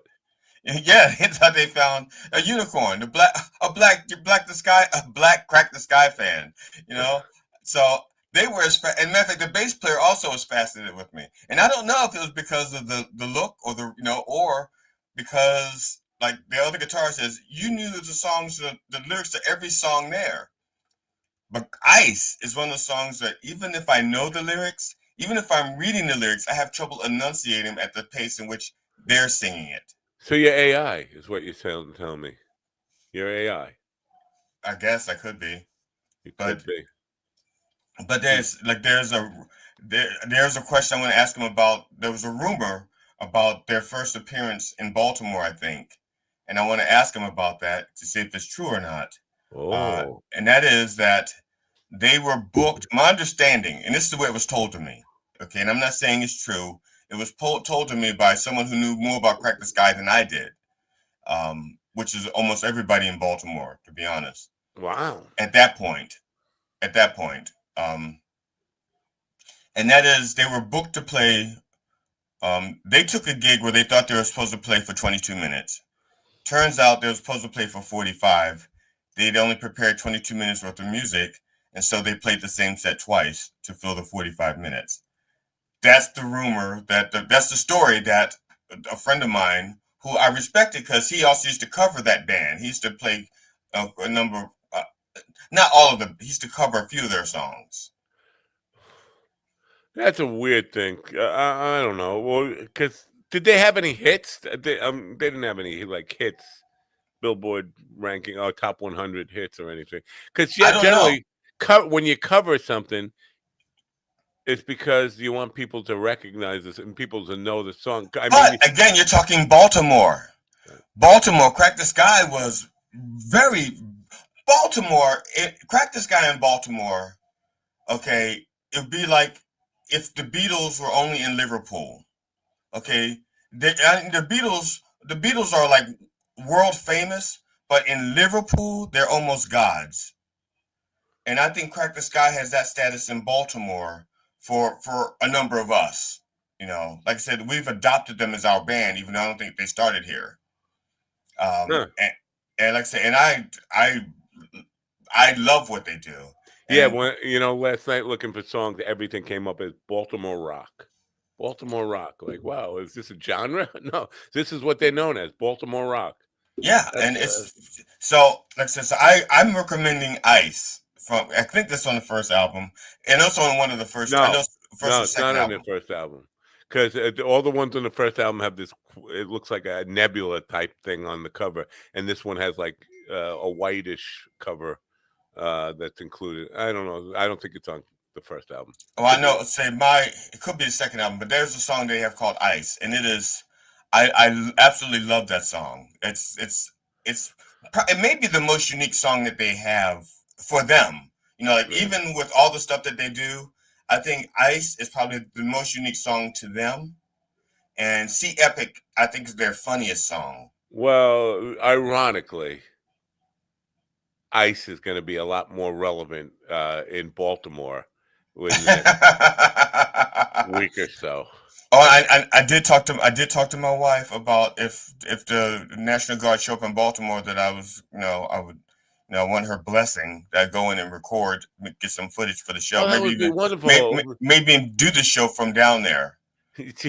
TD gets shot and killed while doing Now stop it. Now you just fed into the paranoia that's already existing, and I'm not going to be allowed to go now, because she was saying whatever you do, don't use my name. I said, what if I need to call you for bail? What if a black man with a camera in ICE's face? Oh, there's no, that couldn't be trouble. No, there's not. No, what could go wrong? What could possibly go wrong? A black guy on the street filming ICE beating up on brown people. They won't bother him. I mean, I would expect that they wouldn't bother me. By the way, this is accidental racism on my part. So, and they probably wouldn't. They probably wouldn't bother me if you had finished making that shirt. Okay, I would have been protected. They would have said, "Oh no, he's one of the good ones." It says right there on his shirt. Well, yeah, and you just reminded me earlier of I have a webmaster job that I have to get to. I've been like procrastinating this forever. I'm just a procrastinator. I'm not an amateur procrastinator. I'm a procrastinator. Well, I was supposed to be fixing. I started redesigning my comedy website a few months ago. You mean your forensic humorist website? Well, it's a comedy website because I'm a forensic humorist. But that website, the business one, because the other one is a fan page, so I'm told, and I didn't have a professional website.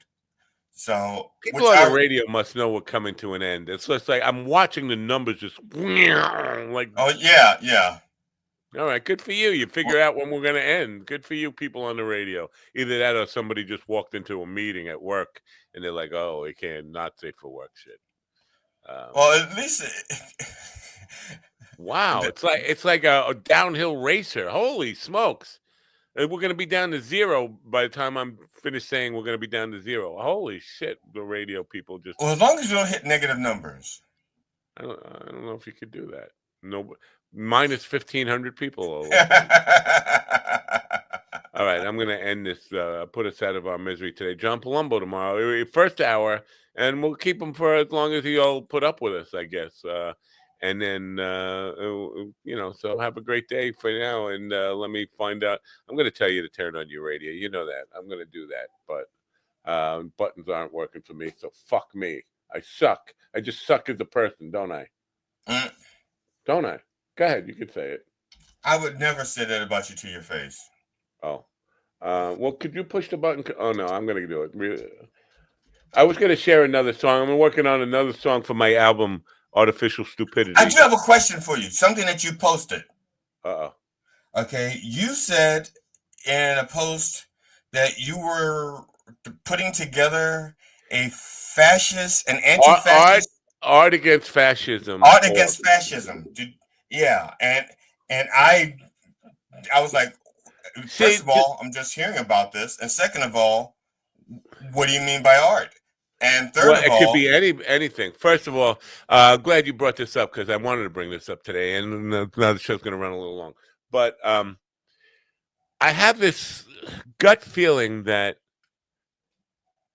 during the 60s, remember the civil rights movement, there was a lot of art that was being used to influence minds.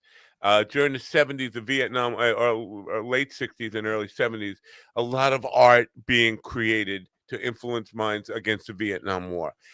And now we have a situation where America, in particular, is at one of the most uncertain times. And I feel like the artists have given up to podcasters and all this stuff. People are not using art to kind of counter the propaganda that's going on. It's almost like we gave up on it, as Dr. Brown Marshall was talking about the power of protest.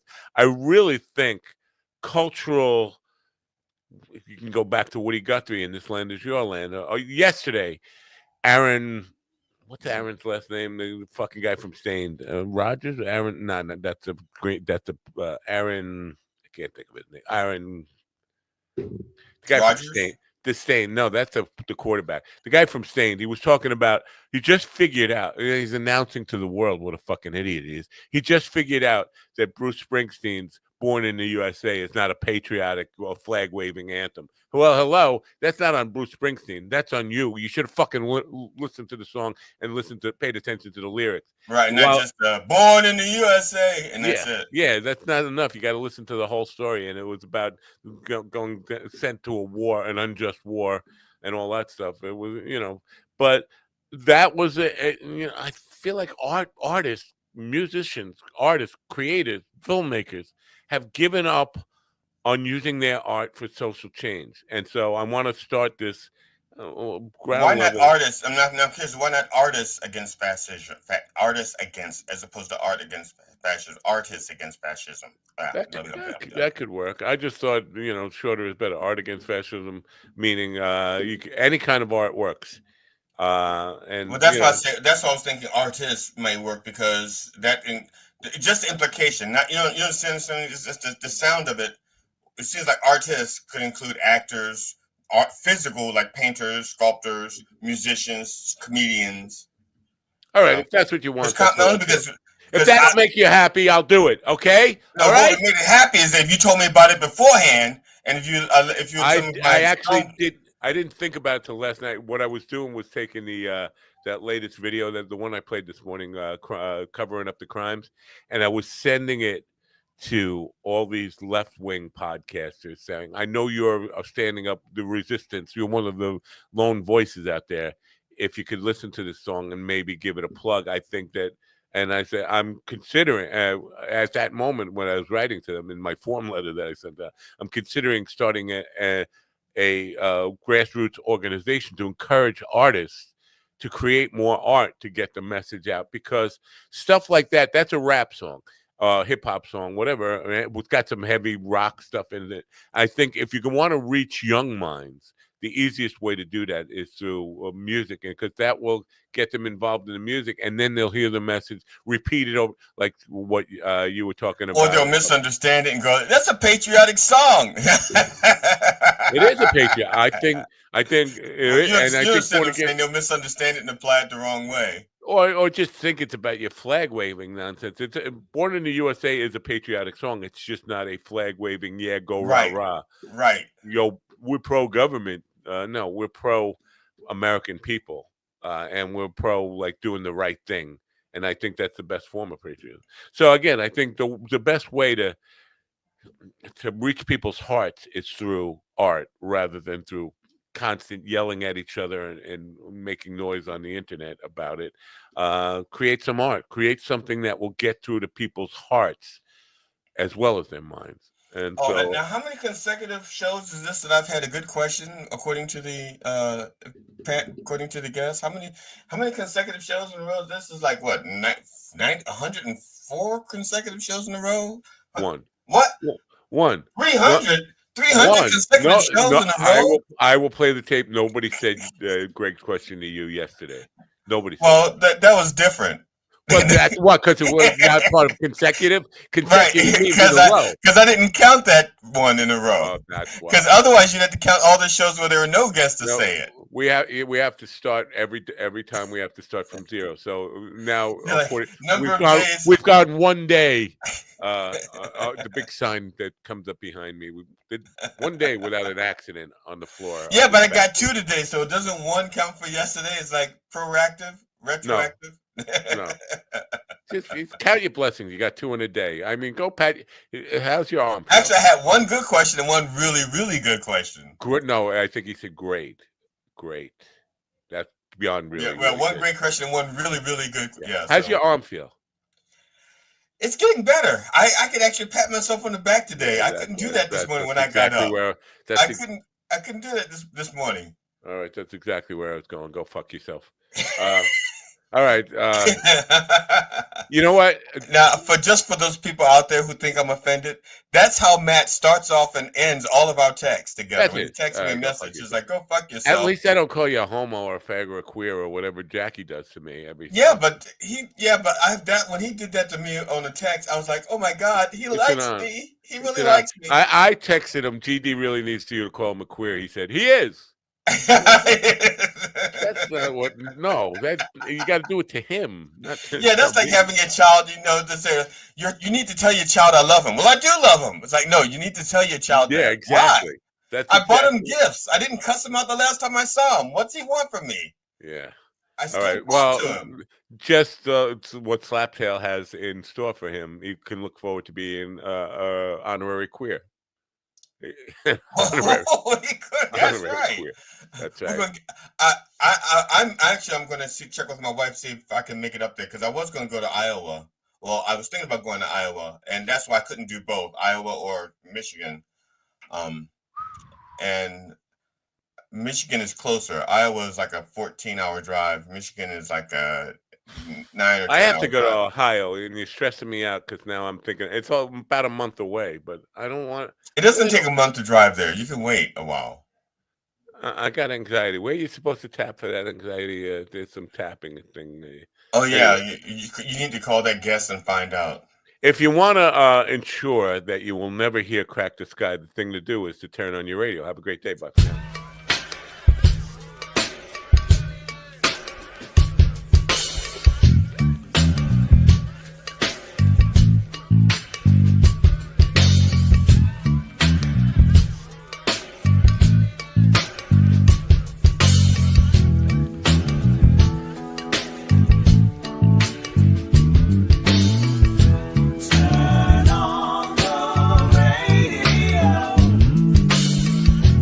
I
listen to me now. Listen to me, listen to me, listen to me now. Listen to me, listen to me, listen to me now. Listen to me, listen